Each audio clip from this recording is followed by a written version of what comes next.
Good evening, everybody. Welcome back to the Four Collectors. Four Collectors, my name is Sammy Thunder. Welcome to another Sunday live stream hosted by yours truly. And let's get going. Welcome to Four Collectors.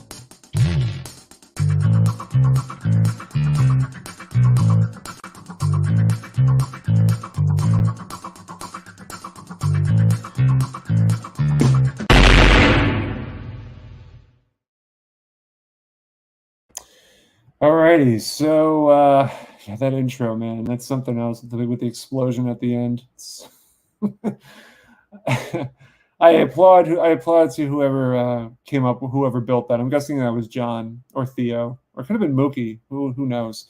But thank you guys so much for joining tonight. I'm just checking in to see who is around. Keegan, Andrew's here.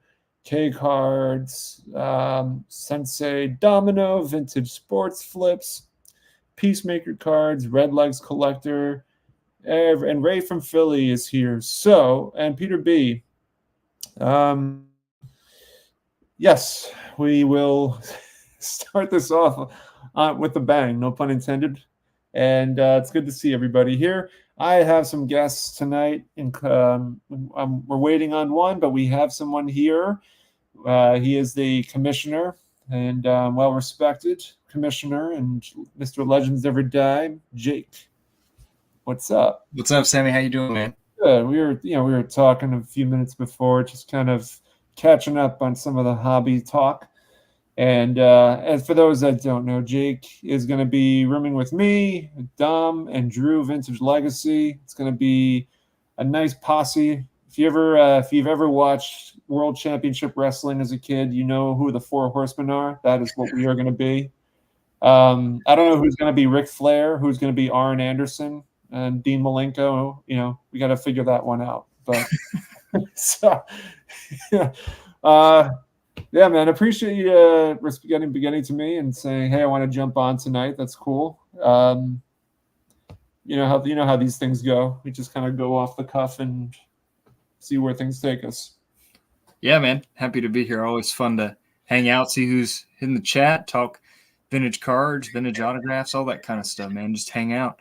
Yeah, I don't get a lot of chances to do it, so I'm glad I get to tonight. Absolutely. And we should be waiting. We're waiting on Dom, Steven Sports Cards to jump on as well. It's kind of going to be a nice little reunion of Kraken Cooperstown. In fact, I was listening on the way back from a show I set up on yesterday. I was listening to the latest episode that you guys did, which is the 40 current, potentially 40 future Hall of Famers. Mm-hmm. So I think it was a long one. I think this one's a long one. I didn't get to the very end of it, but I did get to the part where you guys are really going back and forth on Aaron Judge and your differences. That was epic. It was absolutely epic. I can't really decide. It's hard for me to pick sides here because I get both perspectives on it.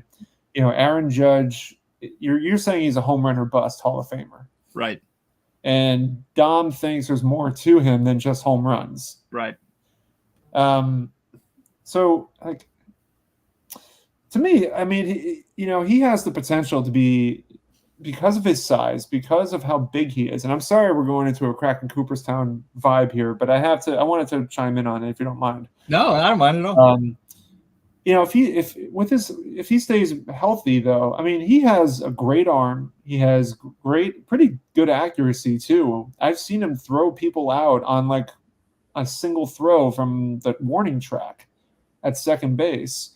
So to me, I don't know. He seems like he's more than just a home run hitter. I mean, the guy can be a Gold Glover if he wanted to be, as well. Like, he has certain skills that I think could stretch him past that home run or bust.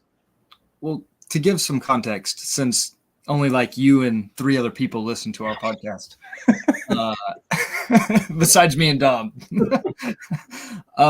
So the exercise, it's actually something I started doing about 5 years ago.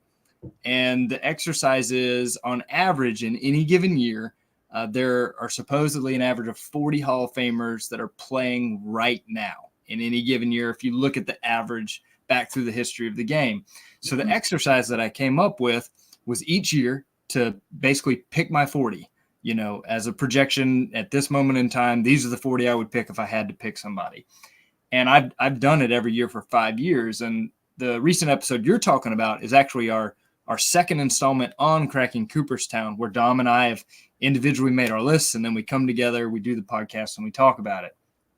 Now, Judge specifically, now that I've got that out of the way, Judge specifically, I think, is a home run or bust player, because in terms of counting statistics anyways, like that's going to be the only one that he can really make some noise in. Because he has a lot of them in a short amount of time. But as far as like milestone numbers in terms of RBIs or runs or hits, those kind of things, stolen bases, he's not going to steal many bases.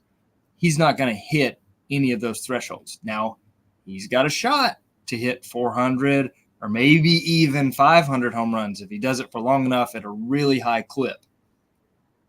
The one exception I will say for the other side of the argument is he does have a chance to earn enough hardware to go along with it, right? He's already got the MVP. He's got that nice gold star of the AL home run record, beating Maris, hitting 62. So there's some other things to his narrative, but I don't think there's going to be a lot of other things to put on his resume if he doesn't hit some of those home run numbers. I just don't think he'll get there without it. I hear you. That's why it's such a tough. It's kind of to me, it's like a gray area. But yeah, I see what you're saying, because I mean, everybody identifies Judge as a home run hitter first and foremost. But I don't know what his life. I don't know what his batting, his career batting average is. Got to be like 280, probably 270, something like that. Yeah, and you're talking a lot more about kind of what Dom was giving me a hard time about, like he's a better well-rounded player than that. And I'm like, I know. I'm just talking about what will he be remembered for, what's going to go on a Hall of Fame resume. Because you're right. He's a 282 career hitter 282 at this point. And it's Rookie of the Year MVP, obviously. But, he's got to stay healthy. And that's the key thing with him. He's got to stay healthy. Yeah, because he started at such an older age for a rookie that he's got to keep up a torrential, MVP-esque pace and stay very healthy as a very large human for a little bit later in age-wise for a baseball career than most. But he's got a shot at it. He's a great player. I'm no Judge hater or Yankee hater. It's just, math with his late start. It's going to be tough. Right. Yeah, definitely. I'm just going to check on the chat here. We actually have a lot of good dialogue going on. So I'm going to check here. So John did the intro. Thanks, John. The music. I'm guessing I imagine I don't know if the music was just part of StreamYard, or if that was made by him, like he found it somewhere, some royalty-free music. But and then the explosion at the end always gets me. Jason's here. What's up, Jason? Hopefully he'll jump on. I don't know if he will, but I sent him a link. So Detroit Collector, what's up, man? He made some big pickups lately. I've seen some cool stuff that he's gotten. Card Story, Matt is here. I tried helping Matt get a Hires Root Beer Hank Aaron with the tab still connected to it at Strongsville, and I really thought this deal was going to happen. There was these two older guys that had the card, and they said it sounded like they were going to make the deal, like they wanted to sell it. And when Matt showed up for the YouTube gathering, I told him, I said, hey, there's these guys. I don't know if you need this card or not, but there are these guys that have the 58 Hires Root Beer Aaron connected, still with the tab and everything, and it looked like he was gonna do it, but then something happened, and the guys decided not to sell it. I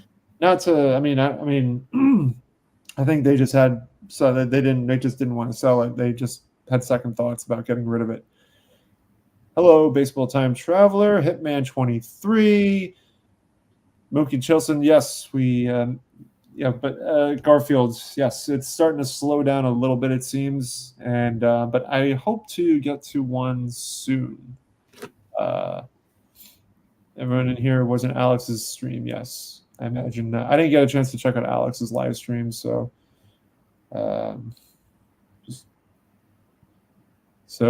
or DX. Jake is the Shawn Michaels. So if it's D-Generation X, someone has to be Billy Gunn, Road Dogg, Jesse James, Triple H, and Shawn Michaels. So we got to figure out who plays which. Orlando.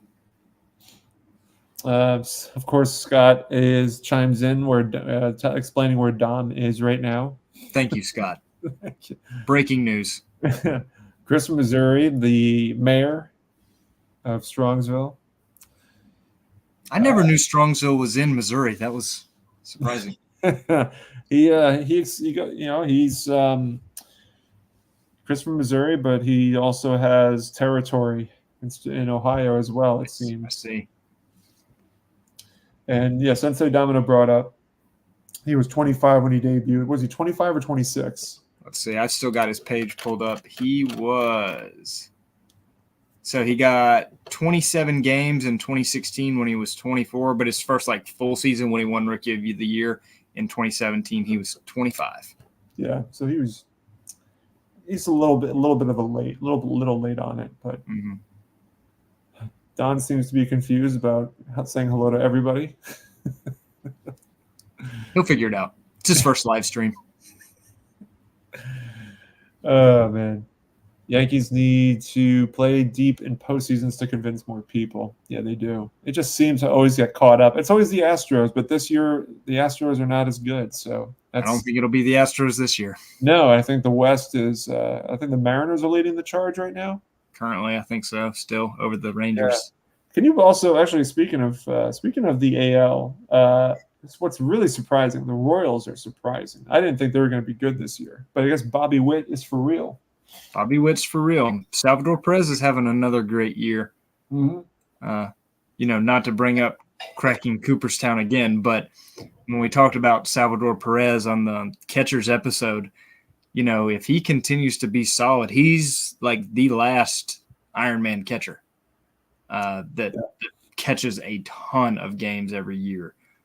So if he can continue to pad those offensive numbers just a little bit, make a couple more All-Star games, he's got a good shot. Yeah, definitely so. Judge's secret sauce will be the New York on his hat. Lifetime Yankees do well.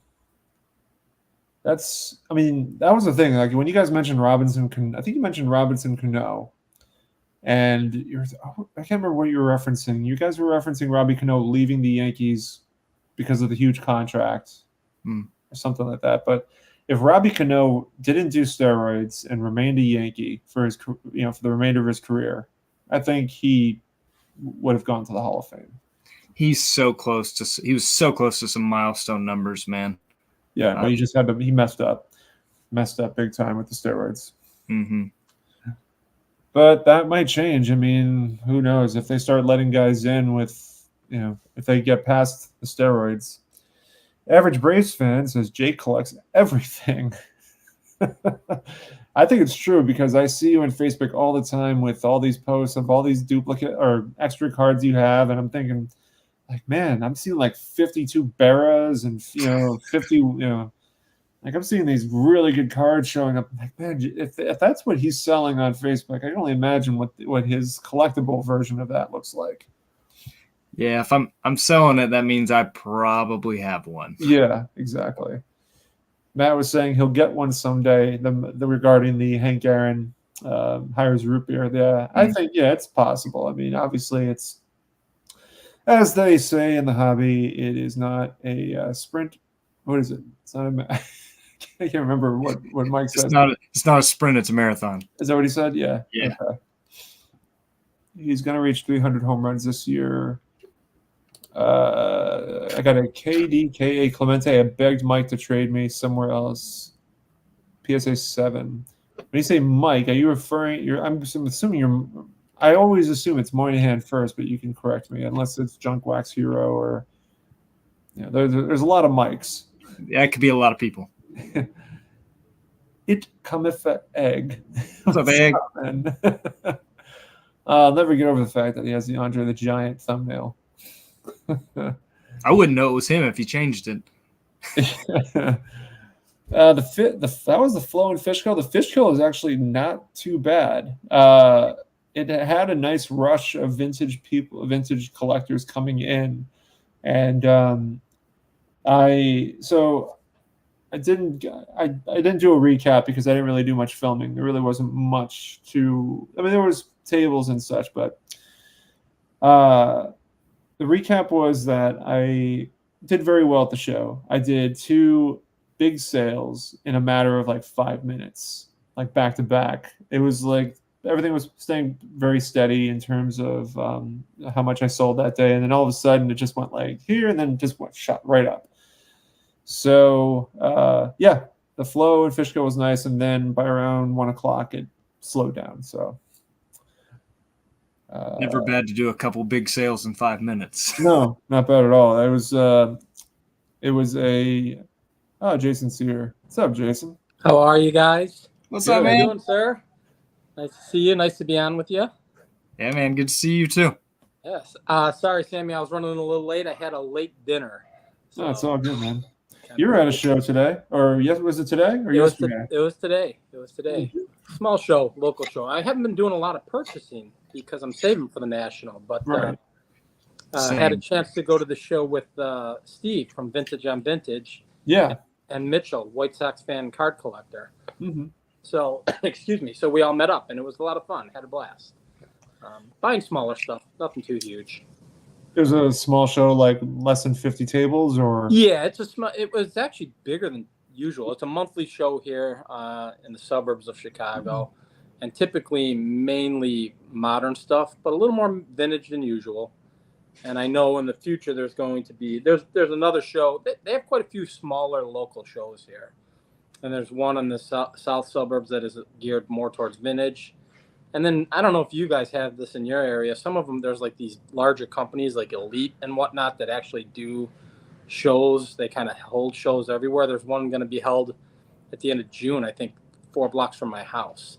So well, obviously I'll be going to that. So, but yeah, smaller show, a lot of fun. Just got to get together with a couple of friends and content creators and had a blast. Yeah. So it was cool. That's awesome, man. Yeah, it's it gets you excited for the national, right? So Strongsville was awesome, and then you get to do this, and then you've got the national rolling in, and that's like friends on steroids. Everybody you haven't met, and everybody you get to meet, and it's going to be a whirlwind. I'm more excited for that than buying cards, and that's truthfully how I feel, guys. I'm more excited to see everybody and meet everyone, so it should be fun. I know that's like we just did Hickory. Myself, the Drew of Vintage Legacy. And our friend Will, who doesn't do videos yet, and Jared, average Braves fan, we just did Hickory, and it was awesome, man. It's so much more fun to go to a show when you have people to hang out with, and the national is that just on a mega scale. Yeah, I don't even know how it's gonna, because it's so big and everybody's staying. Sammy and I have talked in the past on other lives, and Strongsville was so compact, everyone was just there. And this will be my, we cannot talk Hall of Fame. I don't have the knowledge of these two. I don't have the knowledge of these two. I think Will Stuffy needs to eat his words. Dom is here. Take that, Will. All I know is Dom really wanted Ray Shulkin he should have been a first ballot Hall of Famer. You're right, Jason. Yeah. First I hear Hickory talk before I hop on, and now Ray Shock talk. Like, this is just rubbing salt in the wounds over here. Right. This is Tom passed these on to me to give to you when I was at Milford.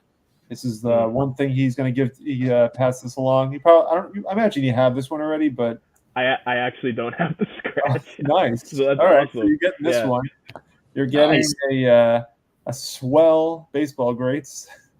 Oh yeah, but those to are me, great. The best one that he is offering to you is Oh yeah, the supers are awesome. Yeah. Yeah, I love the supers. So I'm happy to sell these to you at a nice note. Get him, Yeah, Sammy. he didn't have to do that. That was super generous. No, Tom is the man. Tom is awesome. He gave me the Seaver Super one. So, yeah, he's good people. They don't get the love. The supers have fantastic images, and they just don't get the love. Got his free cards and he dipped. Yeah, right. I tried to reset. That's all good. It's all good. No, you're right, Jason. The supers are cool, man. Anything oversized. I know if Matt's still here, he'll like this, but the oversized cards, man, they're just so cool. They're different. I love them. I absolutely love them. And mine are beat up enough where I don't have to. I know you're not a grader, Jake, but I don't. Mine are just sitting in the display case. I got to show them my new beer placemat. That's pretty cool, man. Yeah, this one is also from Tom. 1975 creative dimensions placemat. No logos on the hats either, huh? Exactly. They didn't get the approval from the Mets, so they're like, all right, well, we'll just bounce around that one. But Sammy has full-blown fallen off the deep edge of the oddball, and he blames you, Dom, I think, if I'm not mistaken. As he should. Actually, I'll show you guys something cool that I found in my mom's basement. My dad must have bought these a long time ago and then just forgotten about them. And sadly, they've taken some damage to them. But nice. Wow. So that's one piece. You can see the damage. Unfortunately, it did suffer water damage. I think water damage or. At least a real signature, Sammy? on the autograph. That's real. That's awesome. But the next one's is gonna be really amazing. Whoa! Oh yeah. Wow. The only thing I don't like about this one is the fact that he signed over his New York Giants hat. You can't even see the logo. But yeah, you can see what happened to it. It's an unfortunate thing that happened. Where'd you get those, Sammy? My dad got them. He probably got them at a show in the 90s at the Westchester County Center in White Plains. I used to go as a kid with him, and he probably bought the autographs because the Buck Leonard one he bought because he was really big into the Negro Leagues in the 90s. My dad being into that, and then the Willie Mays just being one of his favorite players growing up. So. Nice. But yeah, it's just stuff that I wish there was a way to clean it, but I'm not going to do that, and we're not going to go down that rabbit hole. You can still frame them though, even with the damage. That's phenomenal stuff. Oh, absolutely. Yeah, frame them up or encase them, and someone doesn't have to grade them, but encase them and keep them safe now. It's awesome. Yeah, don't have to grade them. I like what you're thinking, Jason. But the good news is, the damage isn't on the autographs. That's the most important thing. Mm-hmm. That's true. That's a good point. So I can appreciate it for the fact that the only thing is, it's like, because I think the poster or the photograph of Willie Mays, I noticed that he signed a bunch of those. So it must have been one of those where he sat down, they gave him like 100 to sign or however many. And so he was just signing them, and then just the one I happen to have just has to be the one where he signed over the hat. But I don't really do much autograph stuff, but I saw that and like that's pretty cool. Did he hit the circuit? Well, you guys are younger, but I'm trying to remember if he was part of the circuit, like in the 90s. Like Hank Aaron hit the circuit. I've got a Hank Aaron signed ball from when he was signed in the 90s, and I don't remember Willie Mays being part of the circuit though. I don't know, but I do know from Matt THA Card Story that he has signed at shows over the years and stuff like that. But it might not have been quite as regular because Willie and the fans didn't always get along. But it's still awesome to just have a Willie Mays autograph sitting in your basement. But yeah, I don't know with the Buck Leonard one, because that was the one that looked like it had more damage with the news this past week of the Negro League stats getting integrated. But Buck Leonard signed a ton. Yeah. My Buck Leonard autograph was very affordable. I don't know if there's been a bump, but there's plenty out there too. If for whatever reason you can't save that one. What's that going to do to the Negro League stats getting into incorporated in the Major League? What's that going to do to the Josh Gibson card that Ray from Philly had in the Hall of Fame list? I got to imagine that's going to bump the price up on that card. How much more can that go up? Right. Yeah, right. Right. That's a good point. It'll be a percentage, but it won't be like a ridiculous amount, I don't think. I'm curious to see what happens to this. Yeah, that's the kind of stuff that's more interesting. The stuff that you can that'll climb up. Because on Theo's celebration for collectors for his 1,000 subs, they were talking about how Darren just got one, and I bought mine when it first came out because at the time I knew that there were only 2 known Josh Gibson bats in existence, gamers, and Topps had bought one of them. And that was the first time I had seen an actual bat card when they came out with these. They had done like stadium seats and some stuff like that before. And I bought mine for $75. And this week, after this announcement, they're selling for $900 to $1,000. Yep. Wow. That sounds accurate. Now, I don't think they'll stay there.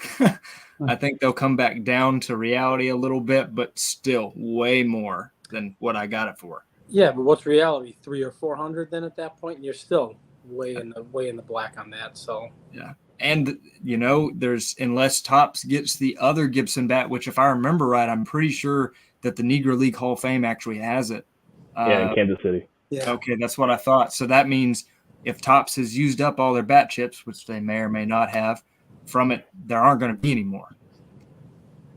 So, have you been there, Dom, to the Negro League Hall of Fame? It's high on my baseball bucket list, but I have not been in Kansas City yet at all, let alone to the Negro League Hall of Fame. But I do want to get there someday.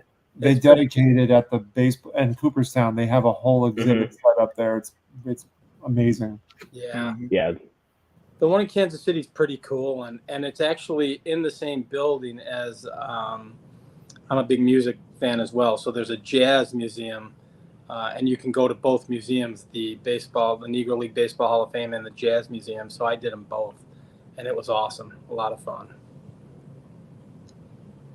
Cool. There's, Dom brought it up, and I know you touched on it, Dom, on Solo Shot Sports this week, which I watched earlier today. There's only one negative thing I've seen surrounding the integration of the stats, and I just can't let it go. So I've got to mention it. But at least in like the Twitter world, my boy, Ty Cobb, is getting drugged because of Josh Gibson's batting average.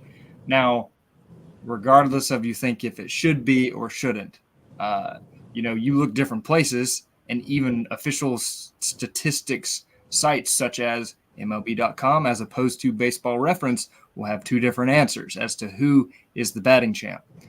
But the thing that bothered me about it is that, this is a wonderful thing for the game, more recognition for the Negro Leaguers, and these guys are deserving of the Hall of Fame. There's no doubt about that. But at least in the Twitter world, it's been like, yes, they deserve this. Also, Ty Cobb, that terrible racist, he's getting what he deserves and knocked off number 1. Well, if you're listening to Sammy's Chill and Chat, you're going to get my little tidbit on that. Go read this book called Ty Cobb, A Terrible Beauty. Ty Cobb's grandfather was an abolitionist. His dad was a local official, government official, and he was ran out of town because of his stances that were pro-integration. He was against segregation and Jim Crow and those sort of things. And his family had a long history of that. Even Ty Cobb himself, there were stories about him going out of his way to treat people of color the same as white people. Ty Cobb was unfairly villainized by Al Stump with his hack job of what is not to be called journalism for his book. And he's unfairly painted as a racist. Was he the nicest guy ever? No. But was he a racist? There's a lot of evidence to the contrary. So I've just not enjoyed Ty Cobb getting drugged yet again when he would actually be celebrating this. He spoke out on behalf of Negro Leaguers to be inducted into the Hall of Fame. So I'm off my soapbox now. Oh, I liken that to social media in today's society. That's what that is, right? So people with a minimal amount of knowledge take it and run with it and take the opposing or the opposition of what's happening to kind of just glorify the fact. You know what? The Negro League stats should have been in years ago, right? And it is something to be celebrated. But there would be no reason to. I mean, I get the thought behind, well, if you thought he was a racist, to bring him down. But at this point in time, it has nothing to do with him. It's just another great player being inducted or their stats being included in the major league stats. So to me, it's like everyone's trying to find that negative for clicks or whatever it is. And that drives me nuts, drives me crazy. I'm with you on that, for the record. And I don't have the knowledge that you have. Now I'm going to have to read the book. So I really want to check that out. I could have sworn there was something mentioned that I read a while ago about Ty Cobb praising Josh Gibson's abilities and skills. I'm trying to find where I read it, but he was saying he called him the greatest ball player to not play in the major leagues or something. There's something along those lines. I'm trying to find it, but it's really even a more modern player. I mean, I know that Ty Cobb was quoted as saying that Willie Mays is the only ball player that he would ever pay money to watch, and that he likened Roy Campanella to being the closest to being a player like him because of the way he played hard. So I don't think a racist would say that I'm most like a black man. That doesn't make sense. So that just bothers me that, it tries to get turned into a negative. Because if he was, absolutely, yes, I would not be supporting Ty Cobb in any way if I believed he was a racist. But there's no need to bring it in and also take away from the recognition that Josh Gibson and Turkey Stearns and Buck Leonard and those guys are getting. That is what it should be about. They're all Hall of Famers, so they should be celebrated. Yeah, I'm just reading something right now. I'm looking at the Wikipedia page for Josh Gibson, and let's see. So Larry Doby once said that one of the things that was disappointing and disheartening to a lot of the black players at the time was that Jack was not the best player. The best was Josh Gibson. I think that's one of the reasons why Josh died so early. He was heartbroken. What was it? Josh Gibson died. He died young, but what was it? How did he pass away? I'm trying to look. Alcoholism. Really? Mm-hmm. And guys that knew him in the Negro League said it was more a broken heart than alcoholism because he didn't get his shot. That he was just born a little bit too late, which is a shame. It's a sad story. He was born 1911. He died. He died at 35. But man, 372, 838 hits, 174 home runs, 751 RBIs. 12-time All-Star, 3 times Negro League World Series champion, back-to-back, batting league champion for 3 years. I mean, it's just insane, these numbers. Yeah. No, yeah, and I hate this thing that's in the modern sports culture, Twitter being a kind of a microcosm of it. But just because someone's being propped up or someone's being praised, it doesn't mean that someone else needs to be taken down a peg. Like, they're both great players. And yes, Josh Gibson now is the all-time leader for batting average with a minimum amount of plate appearances. But Ty Cobb, for better or worse, has a ton more plate appearances. So you can weigh those things and make those arguments. I'm just choosing to kind of lean into the positives that is all these baseball fans the last couple of years between MLB The Show, including the Negro League players, and now Major League Baseball just announcing those stats and bringing these names back out there. Like, you see someone in the chat getting pumped for Turkey Stearns getting name dropped. That wasn't happening a decade ago for the majority of baseball content. So I'm all for that. And I think that's really like the important thing here, is seeing guys like Josh Gibson, like Oscar Charleston, who was like the Willie Mays before Willie Mays, a 5-tool player back then. Seeing them get their love is awesome. And there's also been a lot of kind of retroactive kind of causation there with it. And even it's the Joplin, Old Laughlin set from 72. I've been wanting to get the Pop Lloyd from that set, and since this announcement has happened, I've been seeing them go up and be relisted and sell. So people are taking notice, and I don't know how long that bump's gonna be. For the top tier guys like Josh Gibson, I think it's gonna be a lot longer standing than maybe like a Turkey Stearns or something. But it's gonna be exciting just to see how more people get integrated to these stories and read up on the baseball and learn these names, because some of them should have been household for years. And if they integrated the Negro League stats in 1969, when they integrated all those other pre-war leagues, I don't think that we'd be looking at a much different baseball conversation over the last 40 years.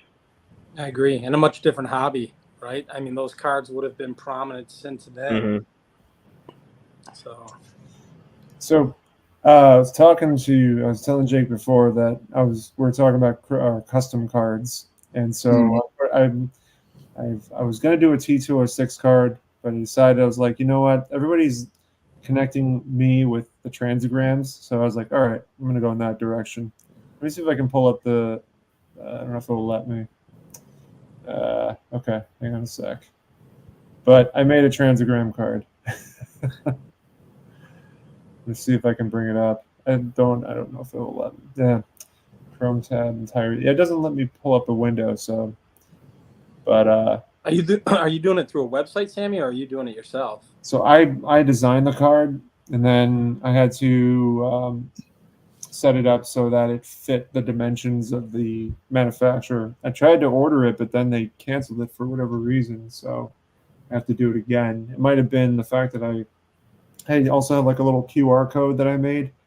Maybe they can't print the QR code, so they have like their own QR code generator, but you can't change the size of it. So I tried getting an outside one, put it in my design, uploaded the design for them to print it, but I guess they can't print external QR codes for them. Oh, really?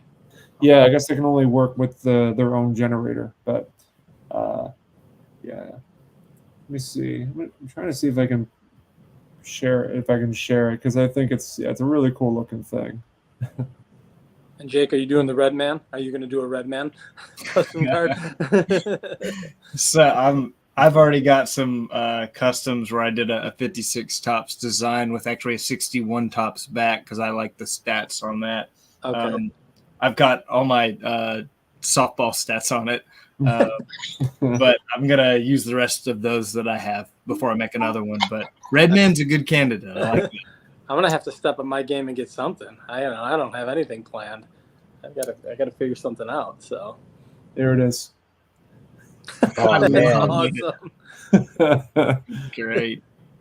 Yeah. So I wonder if can you put the QR code or the data matrix on the back? Because then it could be as big as they need it to be. And whatever size. Yeah, but then I have like an empty gap. Like I would have an empty gap here. I have to fill in, because the business card is pretty much this entire dimension. So I'd have to put something. Put your logo there. Yeah, I probably should. Yeah, maybe that's a good idea. Slap the logo there and put the QR or the data matrix. I call them. There's data matrix and QR codes are very similar. Yeah. This is what I do for a living, Sammy. So I'm perfect, man. I'm kind of in the industry, and I'm like, why can't they use an outside source data matrix code? I use them all the time. We order them all the time. So, but I won't talk work because I'm bored with it and I have to work tomorrow. So, that's true. Where are my pitching and hitting stats? They are non-existent. I'm gonna draw a stick figure of myself on a card, and Nice. It's gonna be one of the M&P code cards for Chris from Missouri. It's just gonna be like me at the stick figure. You're like, no, that's me. That's me. Yeah, that's me. It's just like the 49s. Yeah, Same thing. that's funny. Who do you think has, out of all the custom cards you've received, who has the best one, or top three? So we're not alienating everybody except for one person. I actually like the floating heads of the 4 collectors. That's kind of cool. That's a pretty good one. Yeah, Greg at Midlife Cards has got one. That his T206. I like that. I think did Iconic Al do last year? He did the 68. Did he I'm gonna do grab the stack. Let me see. Yeah, I have a few. I think Al's got the 68, which I liked. So that was kind of cool.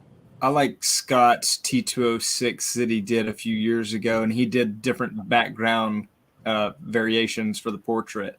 Oh wow! So like the red and the green and it wasn't a real picture of him; it was like a doodle of himself. Oh, fantastic! Fantastic. I got a bunch of cards here. I like so Dylan and Adam did the 51 tops. Yeah, that's cool. Turn back the clock edition. The one you're just talking about, Jake. Yes. Yeah. I've got a green one, I think. I have actually, and then I have all the custom cards that. Mm-hmm. Of course, Scott's is going to be really good. That's a given, right? Mm-hmm. Yeah. Then I got Orlando's with the signature, and of course, just like him. Just like his videos. All it needs is his hands. Yeah, that was the one that I was thinking. Is the Wade Boggs fan with Wade Boggs? It's pretty hard to top that. Yeah, that's tough. That one's dope. I need one of those. 1957 design with the name on the bottom. Dude, if John still has one of those, I'm gonna try and get one. I will so TTM that thing to Wade Boggs. No, I've been thinking about doing the same thing, but that just, man, that's just so cool. I just want to say, Stuke is going hard with his card, man. Mm-hmm. Oh yeah, he is. Yeah, Scott's a man. Classic. And he's holding the mantle. He needed a bigger one. He needed an exhibit card. That would have. Dude. That's going to exemplify Stukes. He needs an exhibit. He needs an exhibit for sure. Yeah. This one's pretty cool. Father and son vintage cards, 67 design. Yeah, I haven't seen that one. I like that. Yeah, they last time I saw them, they were at Garfield. I forgot.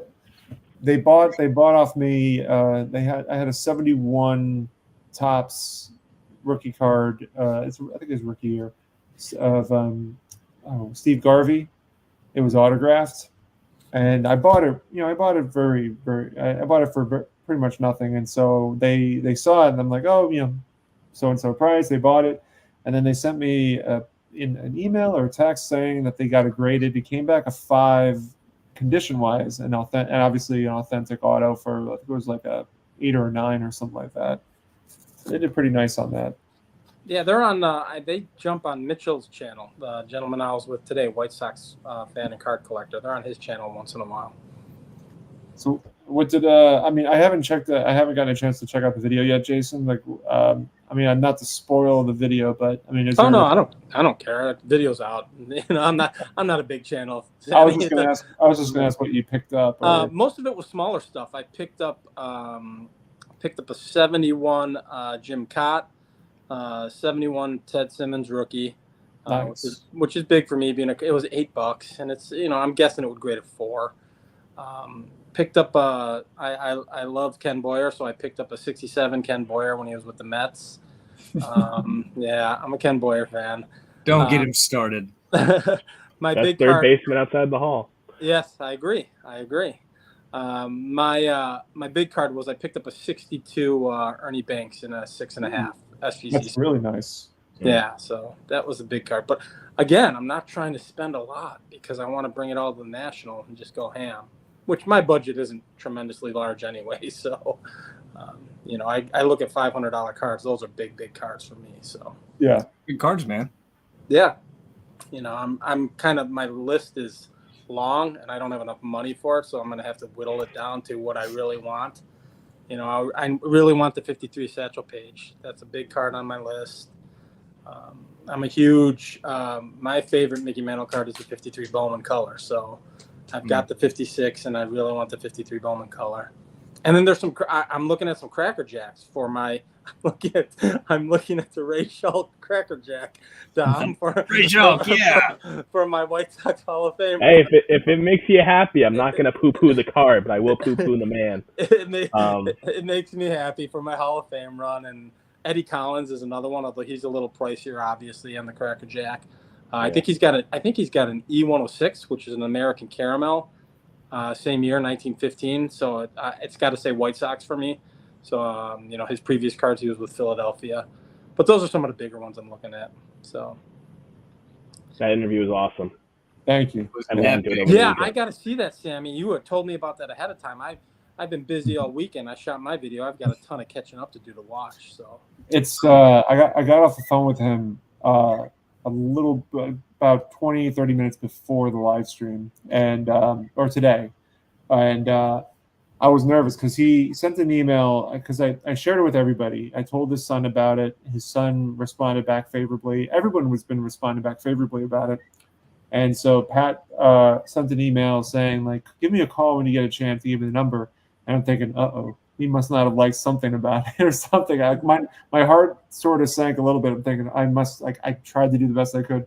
And so when I got on the phone, my wife was saying, "Oh, he probably wants to compliment you and say thank you." I'm like, "Okay." So I got on the phone and he goes, he more or less says, "Everyone it was great. Everyone's been saying such nice things. I had no idea. I was just telling a story." And I'm like, but that's the thing that people want to hear. They don't know these stories. They don't know what a card show was like in the early 70s. They don't know what going to Venezuela looked like in the 80s and picking up thousands of Topps Venezuelan cards.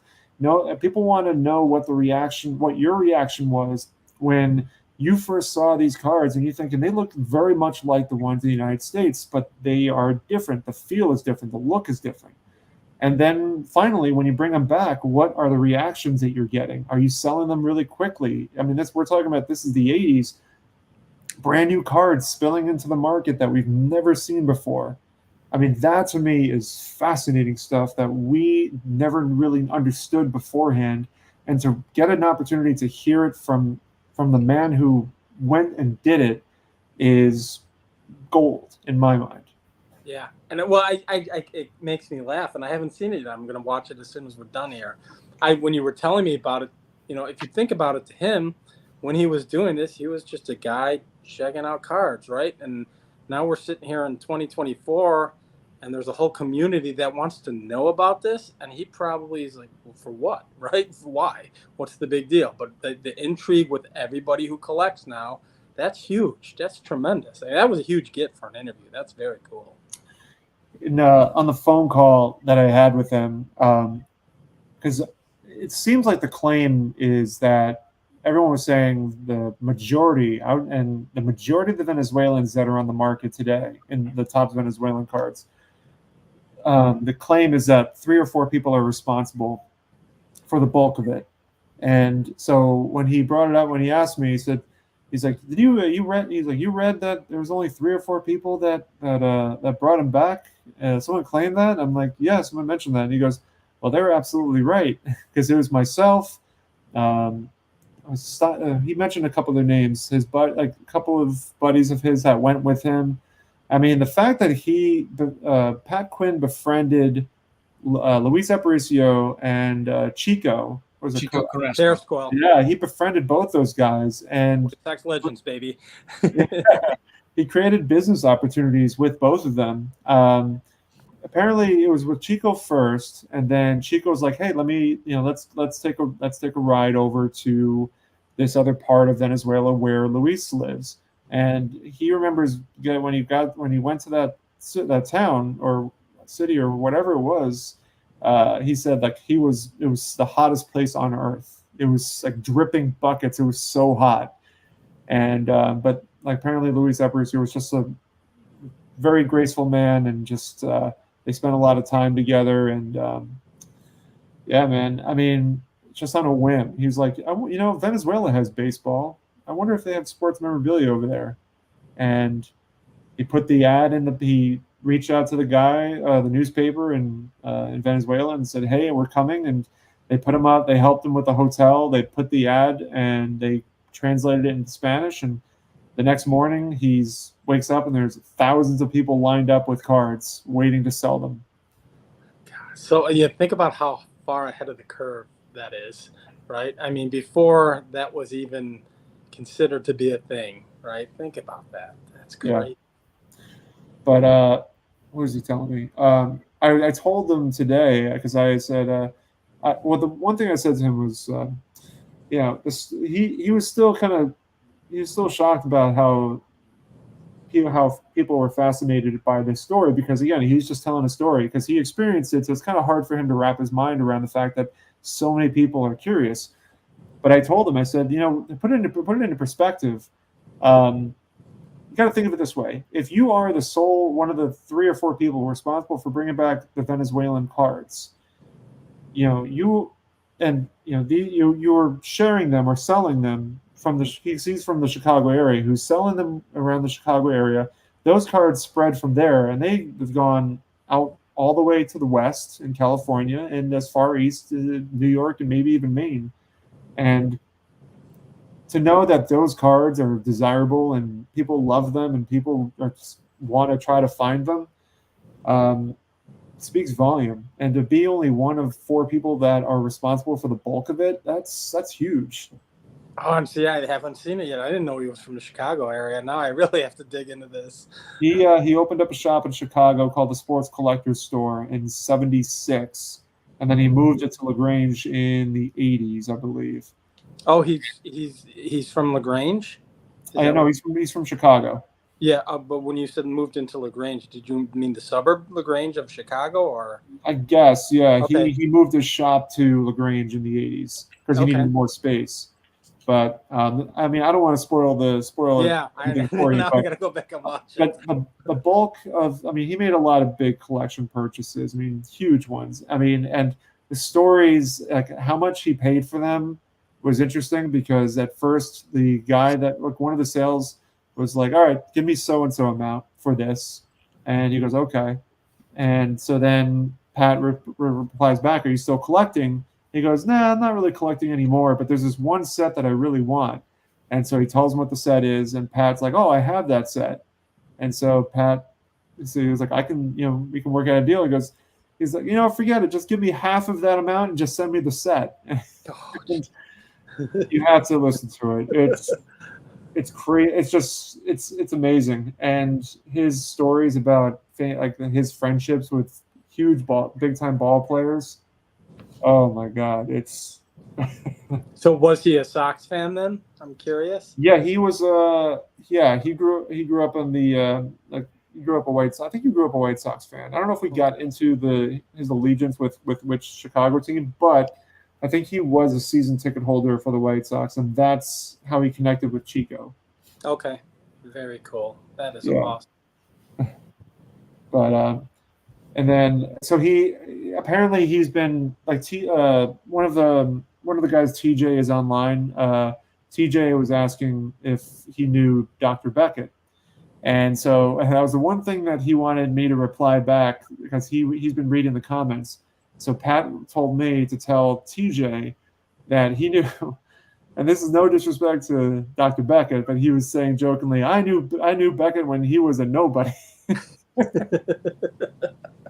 Or before he was, before he became right.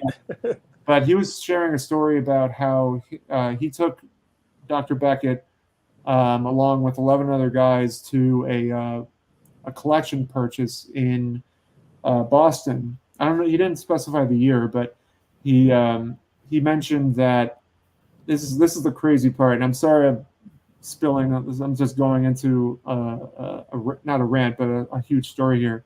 That was awesome. But he mentioned that, and I swear, like this is stuff you just never hear about anymore. All 12 of those guys came back each with a 1951 Bowman set. Jesus. My gosh. Are you kidding me? That's going to be Sammy Thunder taking me, Dom, and the Drew to some buy at the National. I'm going with them. I'm tagging along if you get a I'll tell you what, guys. I can guarantee that you guys, all whoever's staying with me, each of you will walk away with a transagram card. I like that. Oh, I like that. Sammy That's a led me big to some prediction right there. 56 tops cards at Strongsville. I was That's thrilled true. with that. That's Sammy, true. it was Sammy and B-Roth, so I got to give credit where credit's due. Sammy, I'm gonna need a complete box though of your transagram. Little figure, everything. Maybe Yeah. this one, maybe this one, this one. That's what we've got to do. We've got to market the Sammy Thunder figurine to go with the card. Exactly. Oh Dude, man, you were handing those out. Wow. That would win best custom by a Right. landslide. Right. it's a lot of money. I don't have that kind of skill, man. But yeah, the Pat was incredible. I was nervous because I came up with like 15 questions to ask, 16 questions, because I wasn't sure how he was going to answer these questions. And I got about 5 or 6 questions in ultimately, which is great because he really, once I asked a question, he just went and just went off into the sunset, just going on a story. That's what you want. That's exactly Oh, what you yeah. want. That's And perfect. I think at first he was a little like I think at first he wasn't sure how this was going to how the structure of the interview was going to go. But once I got him going on a question, he was able to kind of just go right with it. And by the end of it, he was saying that he was so pleased with it because he was able to relive a lot of memories and it triggered a lot of things for him. And I have to believe that those times in the 70s, like late 70s, early, like maybe mid to late 70s, maybe early 80s, where he was saying that was probably the best time in the hobby for him. And, I can't speak on that, obviously. A lot of us can't speak on that, but I can't, and I think I'm the oldest here. I started collecting in like 86, so 85, 86, and that was the heart of the junk wax or the mass-produced era. So, 70, you had mentioned something in 76. I was 3 years old, so I have no recall of that. But it makes you wonder. I mean, so he was, all right, I'll share one more thing. So he was making these big time purchases. I mean, this must have been when he got back. He professionally got into being like a dealer when he was like 28 or 29 years old, and so one of his earliest big pickups was through a guy named Richard Gelman in New York. And one of the stories he shared, I think it was Richard Gelman, but one of the stories he shared was he was calling on the phone. He called Gelman and says, "Yeah, hey, do you have? I need a 51 Bowman mantle." And he's like, because I think Pat's very big on building sets that are autographed, and I think he completed the 51 Bowman set with everybody autographed each card, but I guess he needed a mantle. And so the Gelman's like, yeah, just send me $1. Send me $1 and I'll ship it over to you. And so he got the 51 Bowman mantle, and then he's like, hey, do you have another 51 Bowman mantle? He's like, yeah, just send me another $1. And so then the third time, he's like, hey, do you have another 51? He's like, what the heck are you doing with these cards? It's like, just like mind blowing. Yeah, that's crazy. $1 for a 51 Bowman mantle. And then he got an autograph too. Did he have any 52 mantles? I'm sure he had thousands of them. Yeah, no kidding. But he told me on the phone when during his trips to Venezuela to pick up these cards, when he discovered the Retirado set, he mentioned that like as soon as he saw those cards, he was like, I want to build that set. So he kept the first one that he wanted to pick up was the Koufax because that's the one he really wanted, and then he started building around that set, and he would upgrade whatever he could upgrade. But when I mentioned to him like, I picked up the Venezuela Seaver in a 5.5, he was surprised by that, because I guess the majority of the stuff that he saw was not in great shape. But I was like, "Hey, no, I picked up the 5.5 Seaver," and he goes, "That's I couldn't even imagine because a lot of those cards were damaged, or a lot of them were not in great shape." Well, I think that is exceptional, right? Typically, I mean, and you guys might know, I'm not totally versed on the Venezuelans, but typically like a 3 or 3.5 is a great grade for those cards. So, I mean, to see anything above that, I believe is exceptional from what I know. He busted out. Yeah, if you get above a 2 in a Venezuelan, I feel like that's high grade. Right, right. Yeah, Not to give away more of the interview, but a lot of them were in scrapbooks. right, Tons. Yeah. exactly. Yeah. Right, correct. This is a Pat Quinn special. No, actually, I have no idea. I can't say if this is a Pat Quinn return, but he was big on the Retirado, so They're great cards. maybe it's They're his. just awesome looking. They're awesome looking cards. Yeah. And Gosh, then I'm gonna have to put one of those on my national list now. and this is the Seaver. Yeah, I think that's exceptional. Mm-hmm. Sammy, I really do. I think that's not typical. Well, you know that. That's why you got it. So And Mookie was there to witness it. And he had to purchase $20 worth of cards from you, then, didn't he? Wasn't Yeah. that part of the gig? because I didn't want to pay $25 more to Brian Fish, but Brian, Brian was connected to the card, which I understand. So I did so, and then Mookie's like, "Oh, don't worry, I'll buy $25 worth of stuff at your table," which he did. So, Mookie's claiming partial ownership, so he needs to see it every other weekend. Yeah, what do you say? Then you guys will be square. Yeah, well, he hasn't shown up yet to take it back for his week. So yeah, You better watch it. He'll be putting a pinhole in that bad boy. now that's the one thing he claims that he'll never do. I know he says he won't do it. He's got to already have it.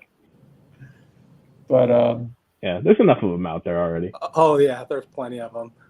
No need to deface the card that doesn't have one. You can find pretty much anything with one. But yeah, no, Pat was just pretty much. I had to try to keep the interview going in a certain sequence. I mean, listen, this interview definitely could have gone 2 hours plus, but I wanted to try to keep it in a structured sequence. We talk a little bit about his growing up and how he got into collecting, and then pivot over to his business ventures, card shows, and then talk about going to Venezuela, and then finalize it with just some of his best memories. Is there a possibility for a part 2? I mean, if you only it's very possible. He said, if anyone has any other questions, just give me a call. He's very. I think he's very surprised with the response, and I think he really enjoys reliving those experiences, and loves being able to answer anybody's questions that they have for him.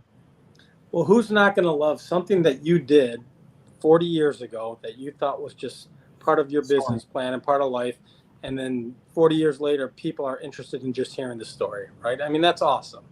You gotta. It's going to trigger, like you said, it's going to trigger memories for them. It's going to bring back all the things that had happened, and the fact that many people have interest in it, it's cool, right? It's a good feeling for him. So, I mean, I'm interested. Shoot, what the heck, man? Who's not? Yeah, it's like the way he was explaining. Actually, you know what? I'm going to bring up the article because there's some really cool photos. It's I got to find the right one because there's 2 different articles. Now, how hard are you going to go on a Venezuelan, Sammy? Are you going as hard as Transagrams? No, I'm saying like the 2 that I have, those are good, man. I mean, if one of you guys have the 68 Bazooka Seaver, that's what I want right now. I'm happy to buy it off of you. Do you have one, Jake? No, I don't have any bazookas. Oh, okay. I don't have any Venezuelans either. The only one I had, I sold it. It was actually a White Sox, Jason. Oh, was it really? Yeah, 62 Nelly Fox. Oh, you're kidding me. That's fantastic. Yeah, I sold it, but I don't have any more. Yeah, that one was clean I'm eyeing too. a couple online right now. I'm eyeing a few, and maybe that might be another national purchase. Budget's going to clearly need to be bigger, as I keep talking about what a national purchase is. So That's why I don't go in with a plan, man. There's just so many ways the money you can can't. go. Yep, So I'm the same way. I mean, I have a bunch of cards, and the funny thing is, even at Strongsville, I had a few cards on my list, and out of all the cards that were on my list, I bought one, and everything else was just not part of the plan. And I want that, I need that, I'm going to get it. So or a great deal just comes in your face. exactly, You know? So you have to just grab that when it comes up. So exactly right. That's why you put 20,000 things on your want list, and then it's in the plan. That's what I do. Right. It's a large bubble plan. Then at that point, mm-hmm. See, my want list is probably as long, it's just not as defined. So I don't know how old this picture is, but I mean it's probably the more up to date. But yeah, this is the picture that I used of him from the 1973 Chicago show. Like, it's pretty cool. it wasn't a national, was it? Was it? I don't know. I don't know. I don't even know if I wouldn't know, but I didn't think they existed. But so here, yeah, these are the guys. So this is the guy. I think this is Pat right here in the suit, and then so next to him, Bob Jasperson, Jeff Morey, and Wade Hoyt. But yeah, it says Quinn, Don Steinbach, Roger Marth, and Jay Barry bought millions of cards from the trading card company Detroit and the card collectors company Richard Gelman. Quinn remembers having 500 Pete Rose rookie cards and 500 Nolan Ryan rookies. Oh my goodness. Oh man, yeah. I mean, listen, the articles are great. You can read these articles and get so much cool information from it, but hearing it from him is just crazy cool. That's awesome. Yeah, I mean, I feel like those old school stories about having that much surplus of these iconic cards kind of puts into perspective what we've been talking about, like with the oddball stuff. Is it's not with this iconic stuff. It's amazing, but it's not about them being tough to find. It's about you having the amount of money that they're currently going for in the marketplace to be able to get them. Like they are plentiful. Versus like some of these Venezuelan things, even with those 4 guys overhauling it, like some of them are still hard to get on the market to this day. Yeah, Orlando's saying he was around before the National. Yeah. Yeah, I figured as much. You better be careful, Dom. You're going to create more competition for yourself. Yeah, you know, there's plenty of room on the bandwagon here. And I think just because of the access to information, whether it be awesome interviews like Sammy with Pat or just all the articles that there are out there, like the level of kind of acceptance and just like seeing them is way higher than it was back when Pat was being basically a pioneer and discovering and bringing them over. So I'm fine with that. The Topps and Bowman stuff is always going to have a higher supply and a higher demand, but you know, if people want to collect the harder to find stuff, I'm okay with that. That seems to be what the dealers like to collect, are those are like the tougher stuff that's not easy to find. I mean, like, I don't know if you guys are familiar with Brian Fish. Brian Fish, so him and his father run. They do a lot of shows, and their specialty is finding the Venezuelan stuff, and they're like the father, especially whenever I go to the table, every time, even though he's told me 1,000 times, says Venezuelan stuff. You gotta buy that stuff. Don't buy the other stuff. Venezuelan cards. I'm like, all right. I bought the Seaver from you last week, man.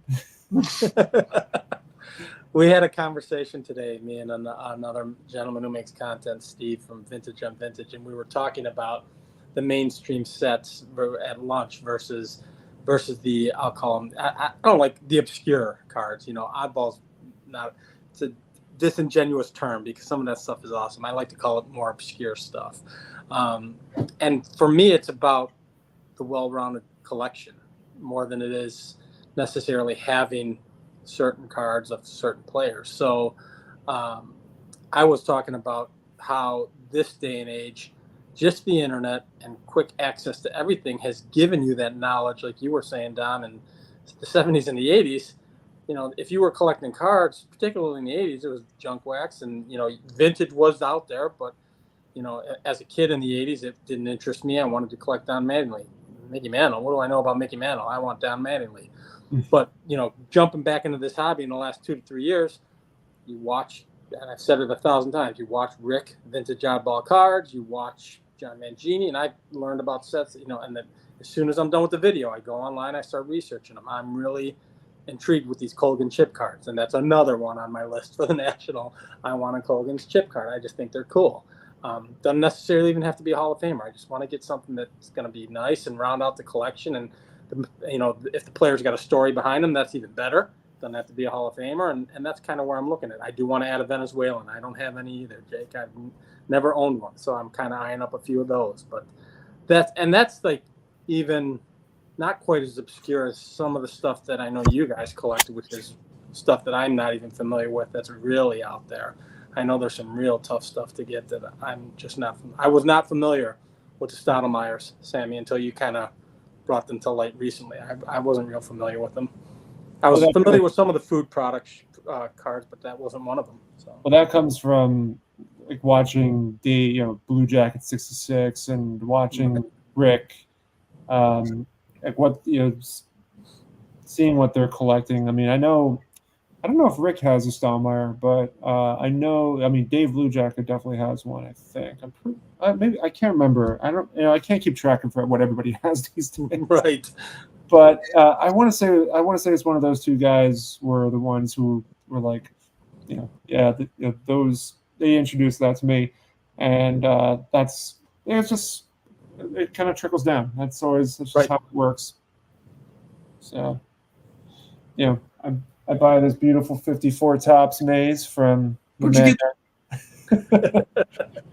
Yeah, man. I still owe him the fee, the goods and services fee that he had to. You owe me a transagram card. I'm sure it came in that case too, right? Yeah, exactly. No. I think I owe Jake. I owe you like what, $5 for that Christy Mathewson. You still have it? The Fleer 60. Is it the Fleer 61, or did you end up selling it to? I still have it. You don't owe me $5, but I still have it. No, man, we agreed $5 at the National. I'll give you $5. Transagram card. Yeah, we could do that too. I'd have to find it looks like the PayPal fees cover it, Sammy. So you're fine. That's true. Yeah. Well, no, the thing is that I have to do that. I owe him the PayPal fees plus the $5. Yeah, we're talking like a couple of transagrams. Yeah, no, because Jake ate the 3% PayPal fees. So Sammy didn't trust me. Hey, what was you wrong? I didn't know that. I didn't know at the time. I don't even know if I was doing YouTube at that time. I can't remember. I think I remember you talking about it on one of your videos, Sammy. Back in the day when you said I purchased this and it was from another content creator, and I think at the time I was still lurking. I didn't, my channel's somewhat new, so I was just watching and picking up. And he bought it from me, and then like months later, I was like, "Hey man, is this your last name?" And he's like, "Yeah," and I was like, "Dude, I think I sold you a card." And he was like, "What?" And then we discovered that I did, because when I sold it to him, I didn't know who he was. I didn't know he was on YouTube. I found his channel. We had talked a little bit, and then I found out his last name and put 2 and 2 together. There you have it. Why is that only a 2.5? That looks sharp. Because Jake ruined it before he sent it over. Did he apply a little Kurt's card care to that before he sent it to you? I would argue you ruined it when you put it in that plastic thingy, but whatever. You got me there. You got me there. No, it's I think, I don't know, it's a very nice 2.5. It's probably because there's like a little print mark going across the center of it, and there's some chipping. But listen, man, I mean, I just like, I mean, while Jake doesn't like a slab holding a prisoner, I like the way it looks. I like the way it kind of like the yellow kind of goes with the tuxedo.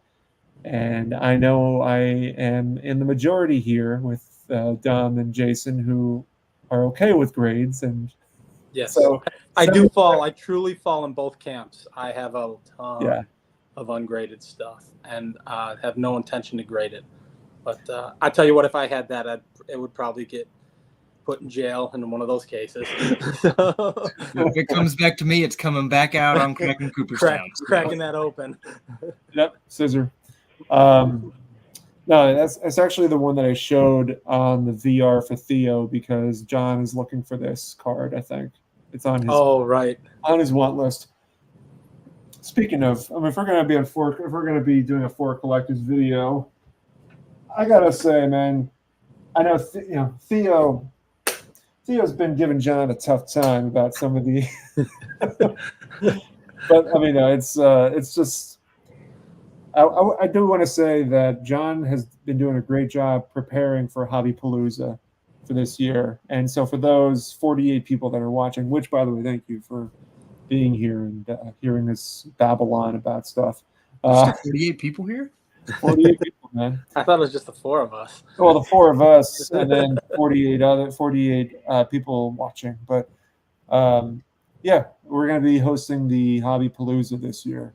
Moynihan gave the reins over to John to spearhead this, and John has been working around the clock. He's actually put in for vacation from his real job. Wow. Oh my goodness. I know, but John is working very hard and just doing a great job and organizing this, and I think it's going to be really, really good. Oh, I'm pumped. I'll be sitting in the basement watching as many hours as humanly possible. Yeah. And I'm excited to see who's going to be on. It'll be awesome. I know Jake and Dom are doing a special, I think, right, for an hour. We are. Yeah, you may or may not catch us on your favorite Hall of Fame podcast. Doing a little thing. Is it going to be about Ken Boyer and how great he is, Dom? That was what I petitioned, but for Hobby-Palooza, we were doing something a little more like bigger picture. So it'll be a lot of fun. So you guys will find out about that whenever John drops the thumbnails and previews. Yeah, he's the perfect guy for it, though. His videos alone, he is perfect for that. So I think the last live we were on, Sammy, I said he's like the great Oz behind the curtain, just doing everything. Mm-hmm. That's fantastic. Yeah, I'll be producing for at least 4 hours of the 24 that are going to be. Wow. Yeah, I'm forgetting what the dates were. June 22nd and 23rd. Yeah, see, I'm so out of touch. This is why I'm Ringo Starr. 22nd and 23rd, right? Yeah. So I think 22nd. I was trying to think if am I doing a card show that weekend. I thought I was, but maybe I'm not. Yeah, we'll see. Now he's not putting out a schedule, right? It's going to be kind of just a surprise, or is there a schedule that gets put out before the weekend comes? And I do think he's going to make kind of like the premieres with the thumbnails. Well, listen, if John wants to jump in, I mean, John can easily jump in this live stream at ease. And, no, he totally can surprise us. Yeah, but he's got 25 booked. You gotta say, like, you have to say 3D 80s kid 3 times. Like, it's kind of like Beetlejuice, and he'll hear. Oh man. 3D. Oh man, but yeah, that should be good. I was, I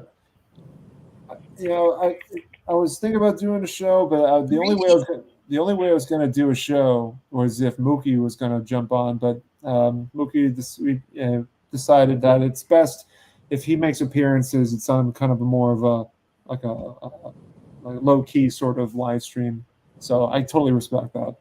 It's okay. We can pull back the curtain a little bit. 4 collectors could not afford Mookie Chilson. No, right. My rate is completely fair, well below market value. Some would say. Wait, we're getting paid? Mookie is quite expensive. I'm the producer, Jake. So I'm the one that handles all the fun. But Every time don't worry. Sammy sends me the link, I got to You'll get your royalties over time as we get some views and likes on our stream. We're gonna have to talk because I got to buy something to crack for the episode on Hobby-Palooza. So. Man, you should have told me I got something you can crack. I have what is it like? I have a 1986 Mike Schmidt tops. It was part of this whole package deal of like cards that I picked up and something, and yeah, included was a 1986 tops Mike Schmidt. Why don't you give him the 59 Gibson to crack and when you resubmit it? You're nuts.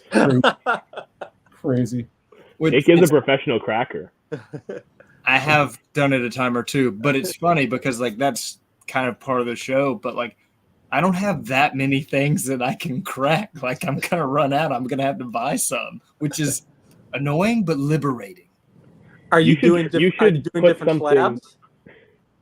Will it be different slabs? Like so what have we done so far on the show, Dom? I know we've done a Beckett, a PSA, and a CGC. SGC, and a CGC. Yeah. 1 second. I don't think we've done SGC yet. I think that's the one big major one we haven't done yet. Which, to my understanding, is the easiest one to crack. If I'm not, from what I've seen. Beckett has the baggie though, so right. that helps a lot. Right. How about this? You want to crack this Ken Griffey Jr. card? Duh. Oh man, it's SGC. All cards deserve to be free, Sammy. But there's so much value added by it being in a 4. Oh yeah. That is my childhood right there. 86 tops. Oh man, look at you. Yeah, I feel like the Schmidt's right over the line and the Younce right below the line. Right. What I would crack. Exactly. Like an 8, an 8 or up. It's like you're probably just throwing money away by cracking it. But like a 6 and below, I'll crack for that stuff. For the record, I didn't grade any of these. These were. Oh, this wasn't a failed PSA submission. Well, no, there was a guy who gave me on a Discord group. Hold on, pause everything. 3D. John Lennon has just arrived. Alrighty. The great Oz is here. How's everybody doing? Good, John. How are you? Man.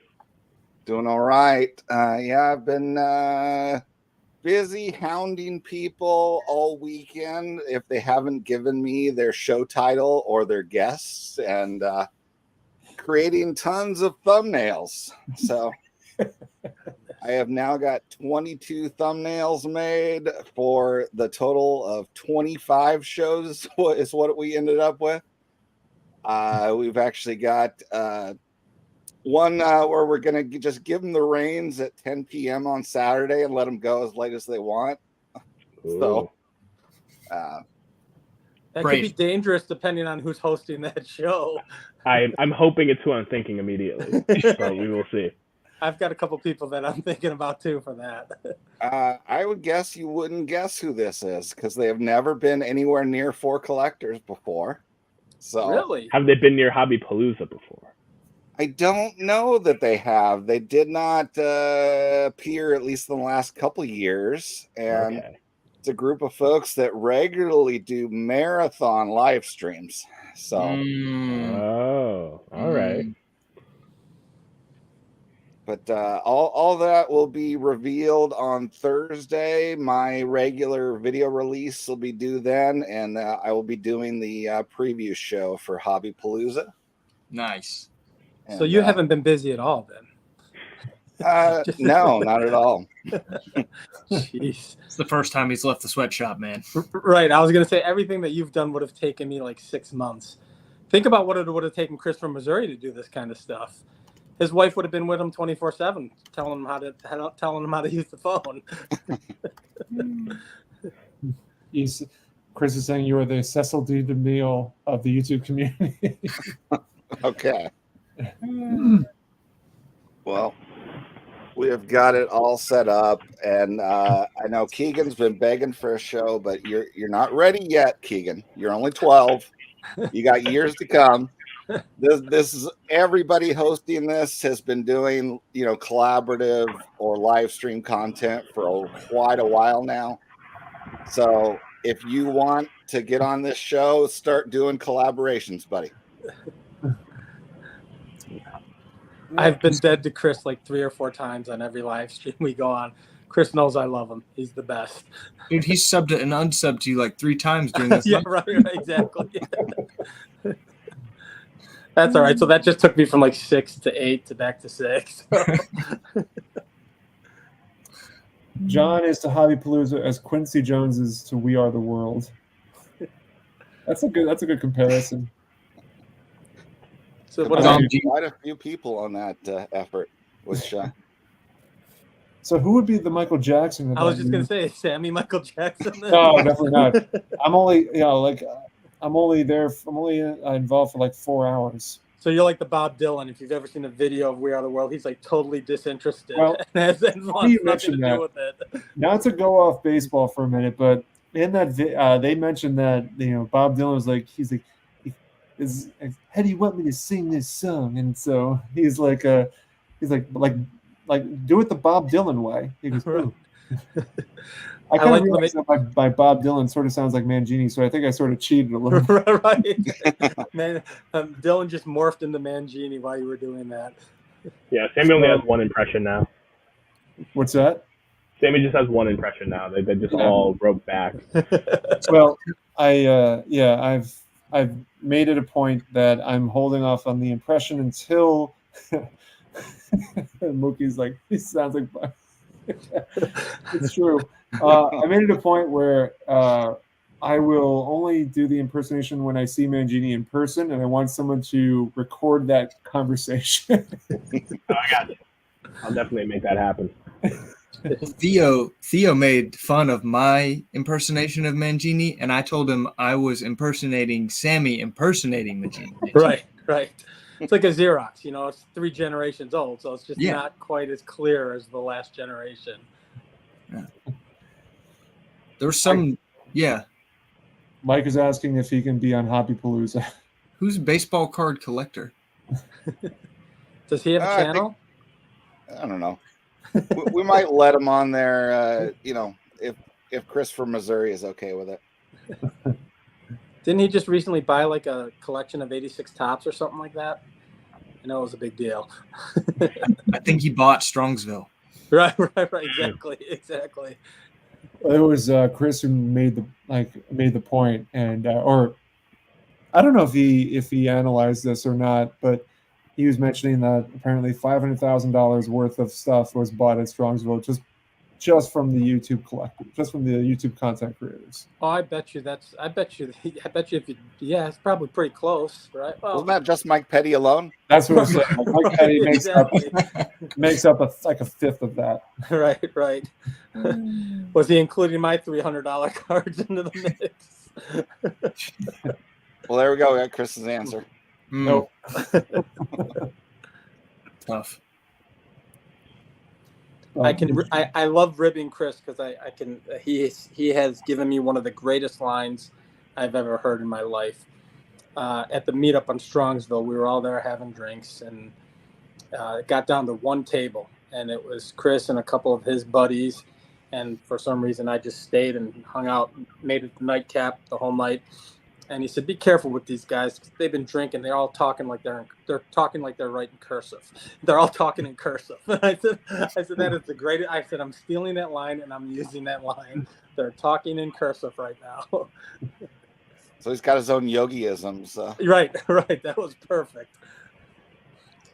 Yeah, I think I remember that. There was just like it was like four round tables, and it was packed. And then at the very end, it was that one table left, and everybody was like probably like 6 or 7 beers deep. Right. I scooted on over. I had to make it the whole night. So. Well, who was forgive me because he might be watching, and I can never remember everybody's name. I remember faces very well. The guy who runs the YouTube channel, Joe Wood Collector, I think, or Joe Wood Cards. Oh yeah. Do you guys remember his name at all? I thought it was Doug. Is it Doug? Doug Okay, is correct. Right. Doug Yeah, Doug.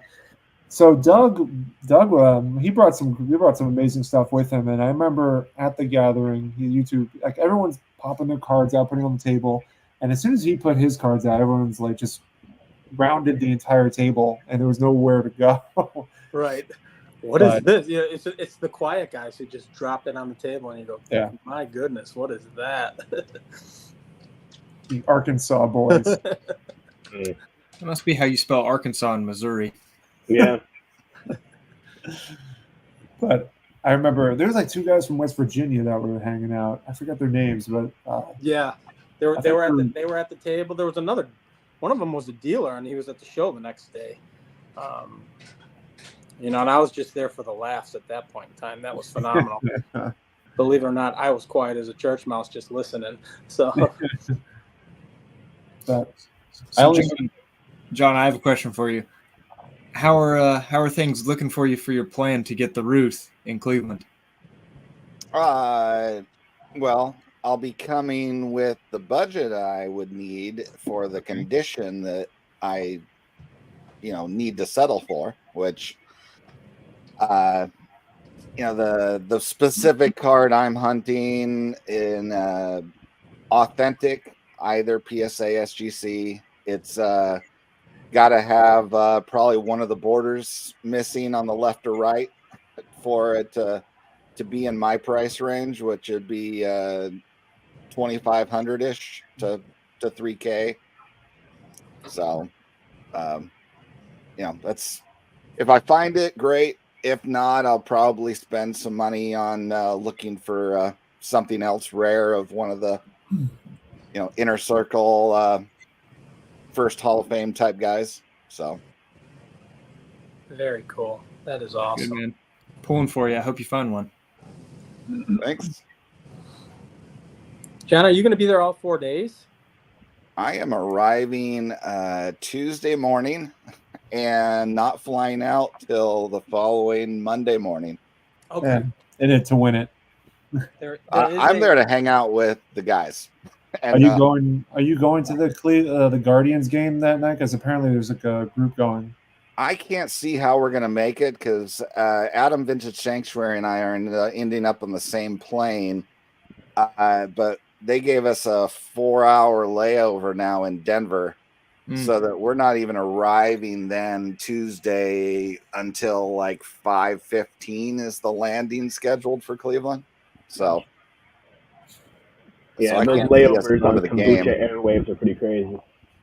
Right. Is it not? It's not a direct flight for you, John? It is unfortunately not. Are you going on Tuesday, Sammy? No, I'll be leaving Wednesday morning. Okay, that's what I thought. So B. Roth and I are also going to be on the same flight. So it'll be like going to Strongsville, except I'm not flying the plane. That was 7 hours, man. 7 hours driving all the way through. That was, I know, Jake, you're also driving to Cleveland with Drew, and is anybody else going? It's just you and Drew. Just me and the Drew. 8 hours of quality time in my truck. Is it 8 hours? Wow. Because for me it was about 7 and change going, but I'm going across. I'm guessing you're going up and a little bit. Yeah, up and like slightly to the left. Yeah. And for Jason, it's like a puddle jumper. Yeah, I'm still up in there if I'm going to fly or if I'm going to drive. I think I might want to drive just because I think the house, John and I are in the same house. I think it might be advantageous to have a car so we can truck everybody to and from. So I thought it might be better to drive. So. Well, there's already a few of them that are driving that are fairly close. So. And the other thing was I'm like, I want to come stocked and prepared because this is a house and there's quite a few people staying there. So I figured I should probably bring some beer, should probably bring some cigars, so in my head I thought, well, I'm not going to get this all on a plane, so I might as well drive. It's about 5.5, I'm guessing, for me. It was 5 to Strongsville, so I'm guessing 5.5. Yeah, I imagine, I think Jake is driving everybody around the Cleveland area. So thank you for doing that, man. Yeah, for sure.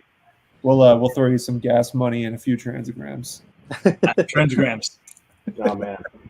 Hey, Sammy. I don't know if Dom told you he bought the plane ticket. Man, we won. Yeah, man.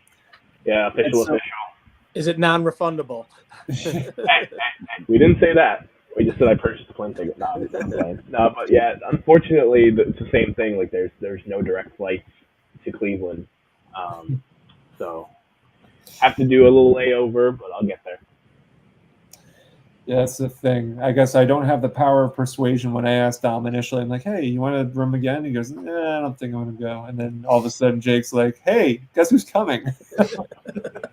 Because I would leave him alone. Sammy, don't think it was just like 1 for 1. It was one ask from you and like 8,000 asks from Jake. So it was he like wore me down over time. It was just like, hey, like national. So, Yeah, see, after the first time, if someone says no, I'm like, all right, just let it be. He doesn't look like he's gonna want to go, but I appreciate the persistence, Jake.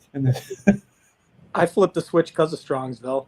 I had no Strongsville was going to be it for me, and I went there, and everyone was asking, "Are you going?" And we're going, and I'm going. I said, "Well, I have to go now," and then I have to go. So Peter's asking if Dylan's driving from Hawaii. Yeah, his yeah. Yeah, All in Cleveland, to baby. California, and then he's going to drive cross country all the way to Cleveland. And then apparently Matt asked you a few times. Mm-hmm. Matt did too. That boy, Matt. I like it.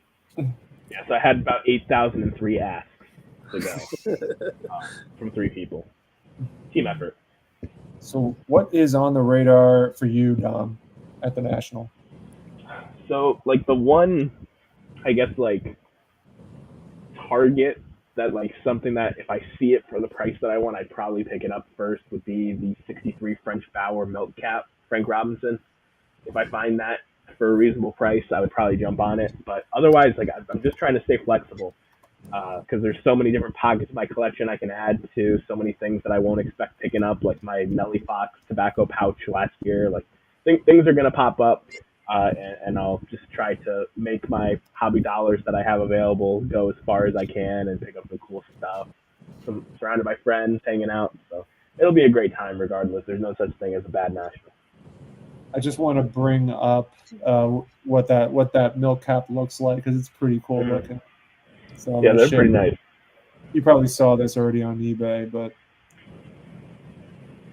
pretty cool looking. Yeah, there's one up right now. It's a PSA 8, but yeah, that's pretty cool, man. Yeah, Well, I don't need an 8. But like Jason said earlier about the Colgan's chips, a card like that can round out the collection. exactly right. Well-rounded, yeah. Well-rounded, figuratively and literally. But yeah, there's a Pete Rose rookie in that set that is very pricey. But Frank Robinson's good with it. So I've shown the 2 things. So because my Saturday Fishkill show was really good, I now am able to build up a slightly bigger budget to put in the Willie Mays San Francisco Call Bulletin card in the mix. Let me bring that one up because there's one. I think there's one on eBay right now selling for like $5,000, which I can't afford. Well, I can't keep up with what your target is, Sammy. Every time you have one for the National, you buy it. Yeah, right. Well, all right. Well, to be fair, the chances, like the Stahlmeyer, my thought was this, is that the guy who was selling it was, he paid a certain amount. He wanted a little bit more. I made him an offer. He took it. My thought is that I would have to end up paying $1,000 or $2,000 more at the National for the same card because chances are that card would not be available at every table, or most tables. But yeah, this is so now I'll bring up the card that I'm looking for.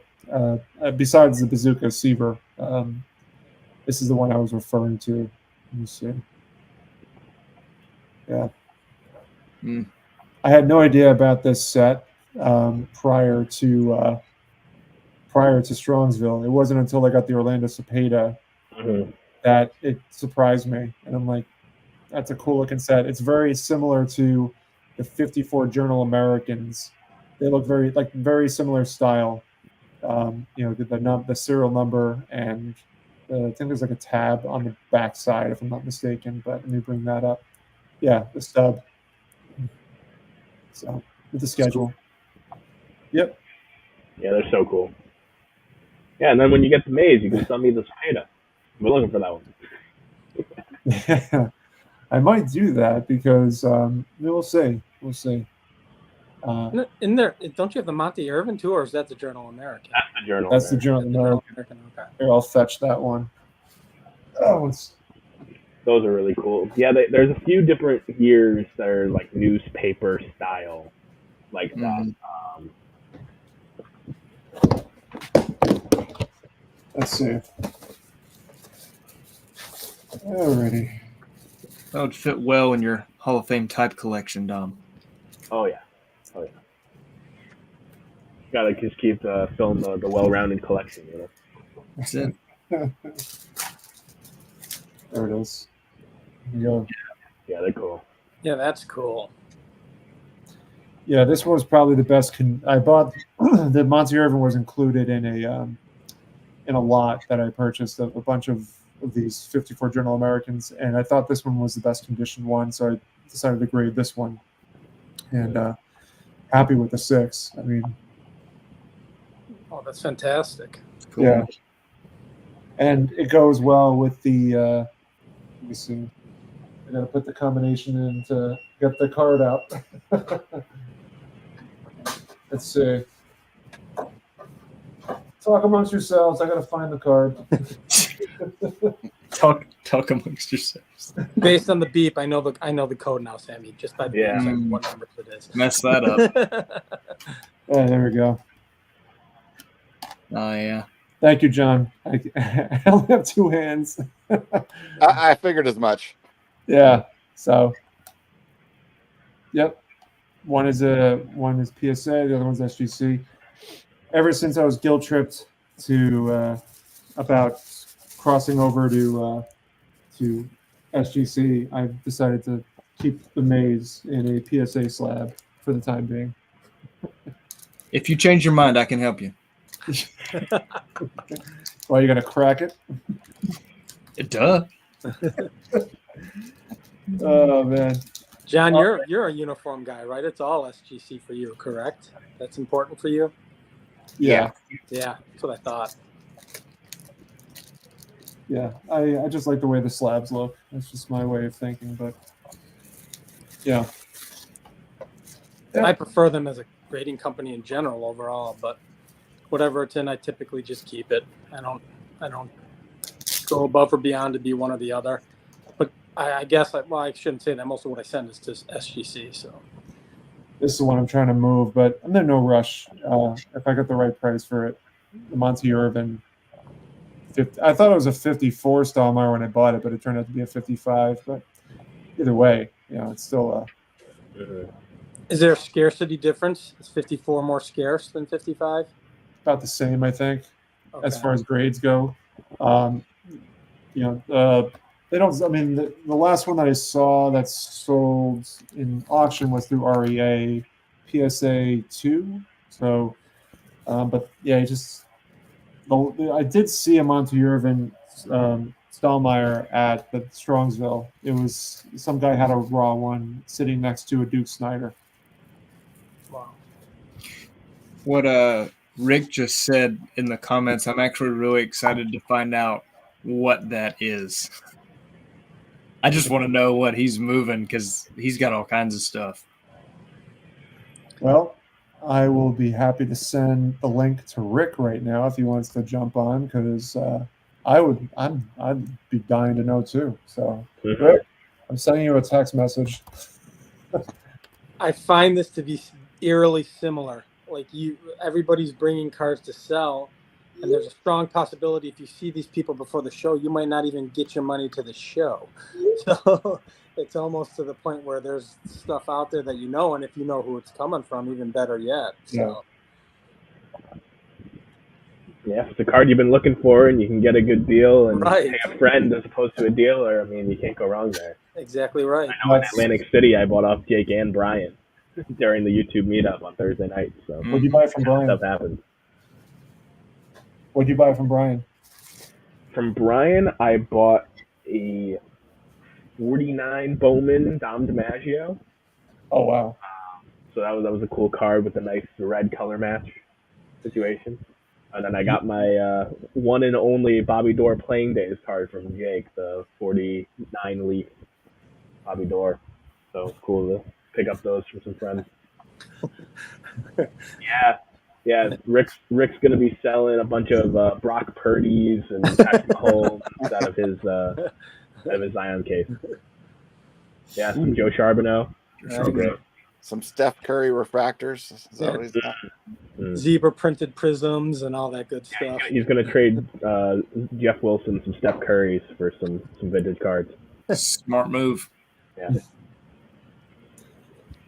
Are you bringing Sammy? Are you bringing inventory with you to Cleveland? I'll bring stuff with me. I mean, so the big card is the Gibson. I've shown this before, but Dylan is interested in it. I am torn into what I want to do first. I've been thinking about seeing if bringing it back to the SGC booth, and if they're doing same day grading like they did last year, I'd be curious to see if they what they'll grade this if they decide to give it a grade higher. Yeah. What's the price difference for that 5 versus a 6? Yeah. I can tell you in a sec. I'm just going to get to I'm using VCP as reference. So it'll take me a second to look it up. And then what's the premium? What was it last year at the show? Because I submitted, but I did the standard submission where I waited. 35, I think. 35, same For day. same day? Oh, Yeah, that's per card. It Might be. Yeah, it was 35. I'm surprised it was that little. Yeah, Yeah. that's not that bad. So SGC 7. All right, so a 5 is on average. The high was 1,200, the low was 585, and the average is about 720. A 6 is 1440 high, 994 low, average, and 665. So, yeah, I'd be curious. I mean, Dylan was talking about paying the price of a 6 for this card, so I'm reluctant to, because the story of how I got that card is just it's a good connection point for me, but we'll see. You bought it with a lot of cards, didn't you? Yeah, I remember. Three. I bought how many cards? 3 cards.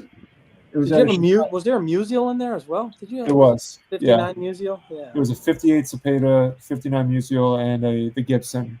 Okay. And this guy, I mean, at the time, I wish I had more to spend at that time, but this guy was going around with loose binder sleeves. I mean, that was the crazy thing. He had like a manila envelope, and he took out a bunch of binder sleeves, and there were like Mays and I don't know if there's any Mantles, but there was Mays and Aaron cards and K-lines and all the big names. And then all of a sudden, that beautiful Pepto-Bismol card just got right in my face, and I thought, man, I need to upgrade the one that I have. So I took that card out carefully and placed it on the display case. And I said, "How much would you like for all these?" And he gave me the amount. And I was like, "Let's do it." And I have to thank the guy next to me setting up that day, because he was like he does like modern football, doesn't touch vintage at all. And this kind of goes to show that you want to befriend your neighboring dealers, and especially if you see these guys often, because you want to make a good impression. And in that instance, it paid off. Yeah, he said, take it to the vintage guy. This guy might be interested. He's a vintage guy. Well, he turned over to me. He goes, "Hey, Sammy, you do vintage baseball. Take a look to see what this guy has." And honestly, there were other vintage guys at the show too. So it was kind of cool to get the first opportunity. And to be fair, after, because I couldn't, I mean, this guy had tons of stuff. So I only picked out like the 3 cards that I wanted. And so then there was another vintage dealer. I said, "Hey, maybe this guy over here might be interested." And that dealer ended up buying everything else. Oh, wow. So But then you did wish you had more money. Now that based on that, I don't. It's easy to get caught up in that sort of mentality and like in the what if scenario, but I try not to. Right. So anyway, it might, if I am going to move that Gibson, I'd be more open to doing it, to selling it to like another content creator. Absolutely. Right. We'll see if it trades hands. Yeah, I mean, I feel like that's something where if you bring it to the National, you don't expect to go home with it. I know. That's it'll be a lot of fun regardless of what you do with that thing, because it's beautiful. So if you keep it, that's cool. If it gets a higher grade, that's cool. But I think not just Dylan, but someone would pay a slight premium over what a 5 goes for one that's that nice looking. Yeah. Yeah, I have to believe if you don't hit SGC first thing with that, and that's sitting in the bag, and everybody knows it, it's going to sell before you can get it to SGC. Yep. It's like I'll be walking over to SGC, and all of a sudden, right behind me, I hear, "Hey Sam, hey Sammy, still got that card?" I'm like, "Oh, Dylan, you caught me. You got me right before I hopped online." But we'll see. Well, let me know. I'll be around. I love Dylan. Dylan's a riot, man. That's good stuff. Yeah. I still don't know how he did it, but at the National last year, I was walking around with him and Adam in the sanctuary, and he just walks over to a dealer's table. He had like talked to him earlier. He had a 52 Bowman mantle, and Dylan brought out like a big stack of slabs that he had with him on the table, and the majority of the cards were off-center stuff that he just wanted out of his collection with his new focus, and he traded like 17 cards or whatever for the 52 mantle and $200 cash or something like that. And I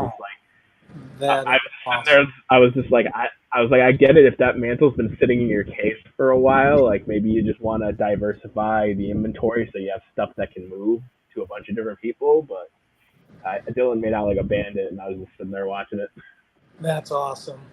Well, I mean, you would know, Sammy, more than anyone, right? I mean, you want to be liquid as you can be, right? So maybe it was sitting there, and those 17 cards were going to be way more liquid, and off-center to Dylan might be center to everybody else in the world. So maybe they weren't that bad. Maybe they were doable for this guy to sell them and get rid of them, make some money. Absolutely. It doesn't get much more liquid than mantle, though. If you're I'm thinking in my head too, like having a 52 mantle in your showcase, even if it's not the tops, is usually a good thing, right? Yeah, that's true. Very true. All right, so let me see something. Got a fun little game. We can do a quick little game here. It's kind of like Price is Right sort of thing. Oh, geez. So I'm looking at a 52 Bowman mantle, PSA 1. I'm using VCP as reference here. I'm going to give you the amount. I'm going to give you the wrong amount of that, because I have the average number here. So I'm going to give you an amount. I want you to tell me if you think it's higher or lower. So the number in mind for a PSA 1 Mickey Mantle is 2,200. For the 52, you said? $2,200 for a PSA 1. Is it higher or lower? The average. You said Price is Right, so I'm just gonna guess a penny. For the 52 though, you said the 52 Bowman, not the 51. 52 Bowman. 2,200. So I'm saying 2,200. Is it higher or lower? Higher. Okay, Jake. I feel like that is so close to what it is, but I'll go higher. All right, John. I think it's lower. And Dom. Yeah, I'm going a penny, so lower. The average for a 52 Bowman is $1,715.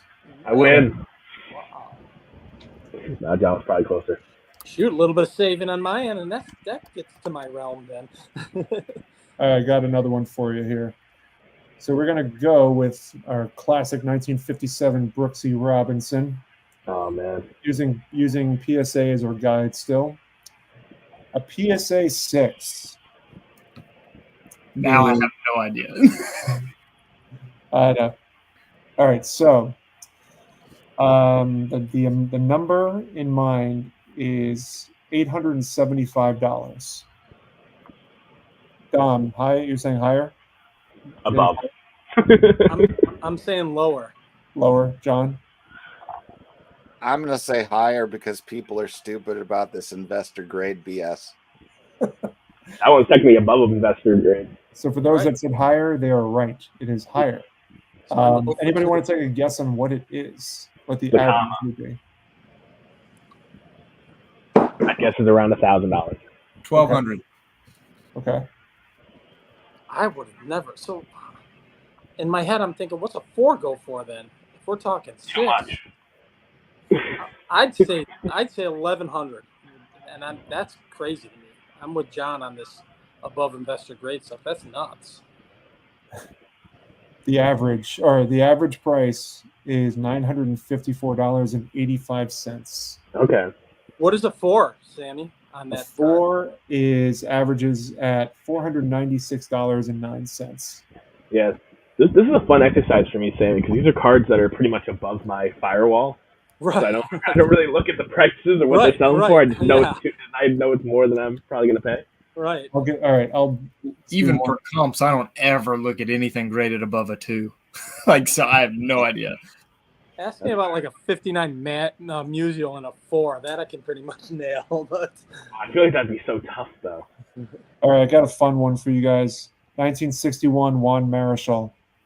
Okay. I own that. A PSA 9. oh, jeez. So a fake Juan Marichal. right, exactly. Hard care Juan Marichal. I'm going to go up on what I would pay. We're going to go with up. I'm going to go over whatever number you give me. 3,500. Jesus. People hate pitchers. I'm going below. I think it's like there's no. I think it's like 2,800, but it's still a lot of money for a Marichal rookie. I'm with Dom. It's got to be lower. There's 35. Yeah, I think it's lower too because of the pitcher factor, and he's underrated kind of guy. The price is wrong, Bob. You guys are all correct. Anybody want to take? So Dom, you said 2,800. Yeah, I'm guessing around there. I'd say 23. It is $2,914. Now we're going to take a commercial break. I'm going to the showcase, boys. Because we have a very special guest who is going to chime in on these mysterious cards. Maybe he will. Hey, Rick. Hey, guys. Wow. Rick. Hey, John, I want to thank you. I have the prime, me and Mangini have the prime time slot, I hear. If that's what you want to call it, sure. You're a big hitter, Rick. They got to put the big names on Yeah, the prime slot. exactly. Yeah, I'm going to Hey, stay up anyone late. that has to put up with Mangini, I'm telling you. Could be tough. I'm going to take him down. I'm not going to do the voice. well, by my schedule, it'll be prime for you to still make the early bird dinners. So. Exactly. It's almost past my bedtime there at 5 o'clock Eastern time. All right, I need that, Jake. I definitely need a Mangini fathead. Is that what that is? That is phenomenal. You've got the cutouts of all the misfits. Jake's not here, only rare cards. What are you doing to me, Jake? So let's hear it, Rick. What's the sneak peek on some of these? What are you tantalizing us with? Well, I have a deal in place, supposedly at the National, for a couple cards, and I need to sell some stuff in order to afford this stuff. So I never sell anything, but I was thinking, you know what? Maybe I'll do a video a couple weeks before the National. Instead of having to ship things out, I'll just bring the cards to the National for people that are going to be going that are interested in them. And then what doesn't sell, maybe an auction house, or just offer it to anyone else, that's not going to the National. I hear you So get two really ways good to results send shipping things your cards out. FedEx to your hotel. Don't ship it to a Best I don't know. I'm going to be loading up my backpack with cards, so they'll be in my possession the whole time. But When are you doing the video the week before the national? You said a week or two before, and then you'll be under comps, a lot of them what I bought them for. So it's hard to get rid of stuff, but I got with the kind of money you need to spend on a couple of these cards, I need to do something. So hopefully it'll all fall into place. there are no Colgan. There are no Colgans in that list of yours, are there? I can probably show you a few. You see how I'm prodding them just to show some rare stuff. I got this one here, the chocolate one. I don't know if you can see it. It's Gabby Hartnett. This is I got it totally. I'm just doing this off the cuff here. Johnny U, rookie card. Oh wow. Sweet. Let's see. I have a Hugh Jennings, Sporting Life. He's a Hall of Famer. Sporting Life. Connie Mack, auto. Oh wow. Let's see, what else I got? I got affordable stuff too, like the Derek Jeter tops. Oh, great. Or the Suzuki. It's only in a 7.5 though.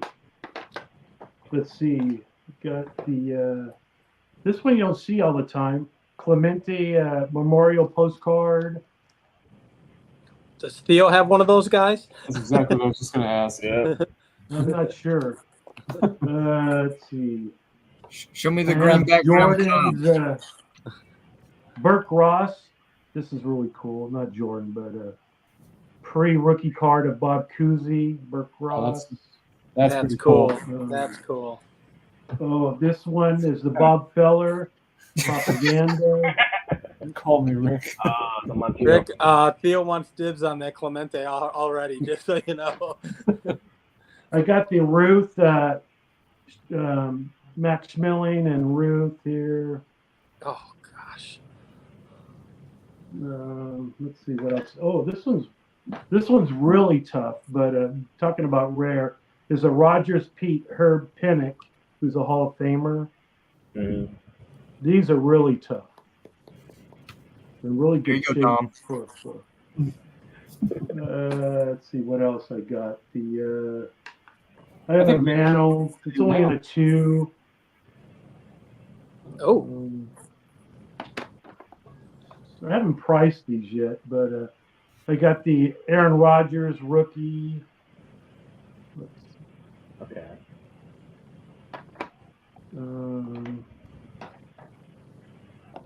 Orlando's going to want this one. Orlando or John is a Tiant Senior. Mm.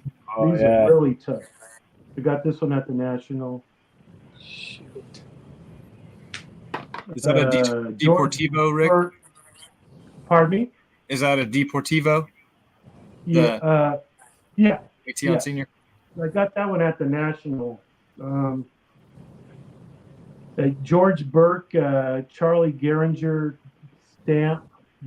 These stamps were given to the players, so when they, signed something, they could have put a stamp on it. George Burke is a famous photographer. The Tris Speaker. It's hard to that. But anyway, Tris Speaker. I got a Walter Johnson. Jeez. Nice. Dark Cap Christy Mathewson, not in great shape. 1. I was trying to say, I need that one. Piedmont back? Frank Chance, Hall of Famer Cubs. Oh, the silk. Probably shouldn't sell this now, but Mike Trout, Bowman 10. Oh wow. What else I got? I got the red shingings, Lake to Lake. Oh man, that's Um, 7. Oh, that was a 7? Yeah. Yeah, I was gonna say I'm interested, but not at a 7. Never mind. Mike, I think Mike O probably is looking for this one, but it's the home run derby, Wally Those Post. cards. How What many else home I run got? derby cards do you have, Rick? Do you have them all? Red Shingings, All American. These are kind of tough, You especially can't if you're looking stop for a particular player. Rick's on a roll, man. Yeah. So I got all those cards I'm getting rid of. Oh my goodness. With some photos too. I'm probably gonna, if no one's interested, I'll probably turn them into Leland when I'm there to, Mookie. so. Rick's spare Yeah, parts. Mookie's right. I'm right in line with Mookie. Rick's spare parts are better than anything I own. These are not expensive. Is the, Yes. you're in a 10 here, the Jordan, 91, 92 U.S. Olympic team ones. They're tough in a 10, though, Rick. I've got the whole set. They're tough in a 10. Well, how You're a about few this years one? too late unloading those. Here's a Mike Schmidt, okay, but there's no front. Oh. What else? So anyway, those are most of them. People are salivating on the chat. Yeah, that's awesome, Rick. I can't wait to see what you're making a Michael trader Jordan, next 87. year, 87, his second 87 year. Flair. Yeah, an it's his 8. second year. What's An the 8. grade on that, Rick? That's an 8. 8? Yeah. Oh, jeez. Pick that one up at the, there was a TriStar show in San Francisco around 91, 92 for nothing, basically. And Mr. Mint was at the front door. You know, Mr. Mint, Yep. bigger than life guy. And I remember going to that show. We don't have any shows in the Bay Area like that anymore. But so anyway, those are some of them. I haven't priced them yet. But a couple of weeks before, I'll probably come up with some kind of thing. They're all going to be under comps. And if you guys or anyone's interested, if it's going to the show, I'll bring them and then we can work something out. I may have to I'll talk to have you a better, Dark better Cat. camera thing set up for. Anyway, I never sell anything, but I can't keep spending money. I got to slow my pace here. So that's why I have to get rid of some stuff. I might have to hit you up on some of those before you even get them on the video, though.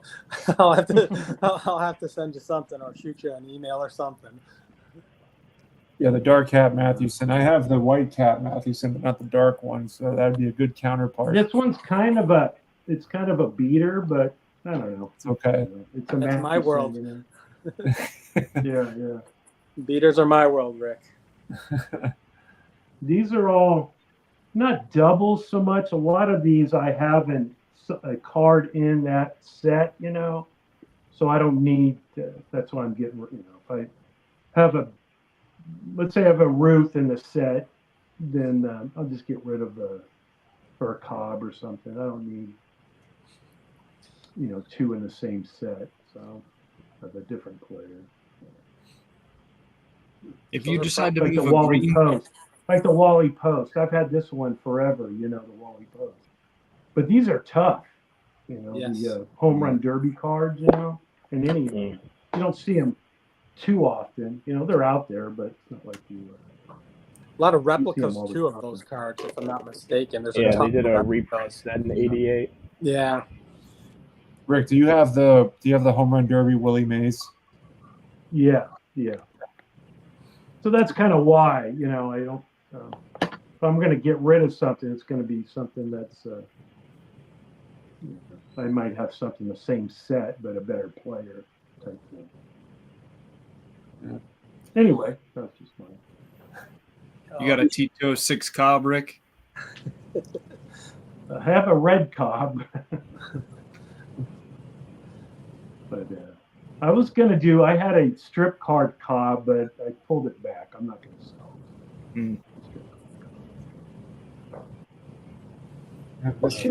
So anyway, it's kind of hard, to. I mean, Sammy's always buying, selling this and that, but for me, I'm a total collector. So a lot of these cards, like I was saying, that Jordan, a lot of them had for 20, 30 years. Some I graded myself. The mantle that's a low grade. I have that one in my personal collection forever. So anyway. I hear some of those T206s you pulled directly from the packs yourself too. Yeah, huh? Yeah. It's what Mangini crazy, says. man. I mean, some of the stuff I picked up years ago, is just dirt cheap. It's crazy. All right, so Theo's already got Anyway. people stock. Theo's already got people stalking that Clemente that you showed. So Yeah. I know John. Actually, Mangini doesn't have one of those. I know that. Oh boy. Uh-oh. I feel like there's a misfits misfits priority. There it is, right there, baby. All right. Yeah. Postcard. That is awesome. All right. But I'm joining you guys. I'm listening. I was on my front porch here. It's I'm in the West Coast time, man. So I'm on my front porch watching you guys drinking a beer, and what the heck. I appreciate you jumping on. Yeah, you've gotten everybody excited now. So. I can't wait. The national. I think what, it's kind of interesting. Even Don was selling cards. It might turn out to be, when it first started out, the get-togethers on Thursday, Friday night. No one really was selling anything or this, that, and it was so small. It was just a group of us. But now there's so many people. Don was selling cards. There's people that's more almost like a trade, somewhat of a partial trade night now, where people are, selling cards, showing cards, and that's what Strongsville was. Yeah, I bought a card off of Don. Ago. I bought a card off of Don at Strongsville. Yeah.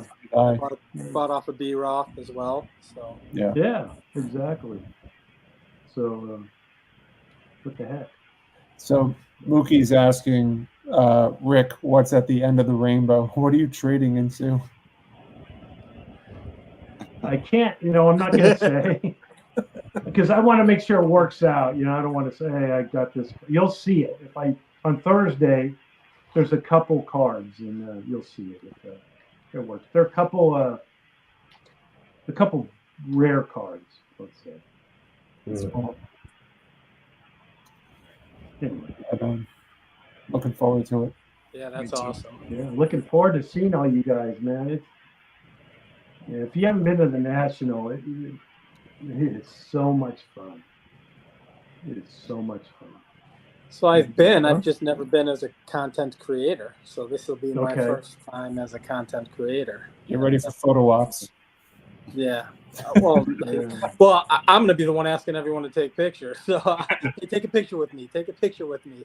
So I think I can suggest one thing. I suggest that if you're a lot of times depending on the year, I'll bring balls to sign. Have everyone sign a ball, or somebody brought a bat last year to sign, or Mike.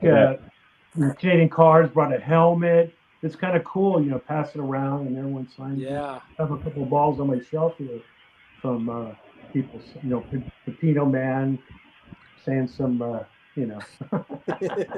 won't say it on the screen, that type of thing. So, it's kind of cool. Don's got the book. Don has that book. I signed his book. Yeah, that's fantastic. Yeah. There's nothing better than that. But should be fun. Yeah. But, John, so you're, man, that's a lot of work. I can't believe you're doing that for the Hobby-Palooza. I don't know how they twisted your arm, but. It felt like the right thing to take it for this channel if Mike didn't want to do it. So, Is it, let me ask you this. So is it like Mike had it on a couple years ago, they had everyone's individual channel. Then it was on Bench Clear Media, everything. Is it everyone's individual channel or is it your guys' channel? How's It's that going to played? be all on our channel. I'm Your gonna, channel. Bench Clear Ty Wilson, when he was doing it, he made a website with all the schedule, but I'm planning on just building it all as a playlist, and I'll put it at the top of our channel so everybody can just go from stream to stream that day. Gotcha. So. Gotcha. Okay. What's my shift again? Ringo wants to know his shift. I think it's from like Saturday from 6 p.m. to 10 p.m. or something like that. I thought you said Sunday. Oh, that's right, Sunday. Yeah. Yeah. Yeah, I'm trying to. That's the 23rd. Yep. Well, I gotta dip, fellas. I gotta go to sleep. Yeah. All right. But it was fun hanging out with all you guys. Rick, I'm glad I got to see you too, man. Yeah. I can't wait to see it. Is Jake's I can application? still remember you showing off that Ty Cobb auto at our house that one night. So Got it sitting right there. yeah, right there, man. Is that graded? Wait, is that in a case? What is It's that case? authenticated for the What is autograph. that case? It is not graded. Nice slab. I've never seen a sticker like that before. What is that? But I right here on my desk here is Jake's rookie card. yeah. Nice. It's not in a slab. Look at that. Still raw. I knew you were my favorite misfit, Rick. All right, I'll see you guys later. There we go. There we go. All right. Take care, Jake. Hey, brother. All right, man. Hey, good seeing you. I'm probably going to have to, as much fun as we're having, I have to wake up early myself. I'm in the East Coast. So I hate to cut the live stream early unless John wants to take over, but I don't want to put that on you, John. No, I'm good. My wife likes to see me. All right. So listen. Hey, Sammy, thanks. Yeah, Thanks, thank you, Sammy. Rick. Yeah. I appreciate it, man. John, Jason, Dom. I remember Don at the National last year. Met him for the first time. So. That's good stuff. Good to see you, Rick. All right. So thank you, everybody, for All right, jumping man. on. Thanks, everybody, for hanging out. It's been a lot of fun. I'll definitely do another chill and chat sometime next week or this week. So thank you. Subscribe to For Collectors, For Collectors, Hobby-Palooza at the end of the month. Everybody have a good night. Take care.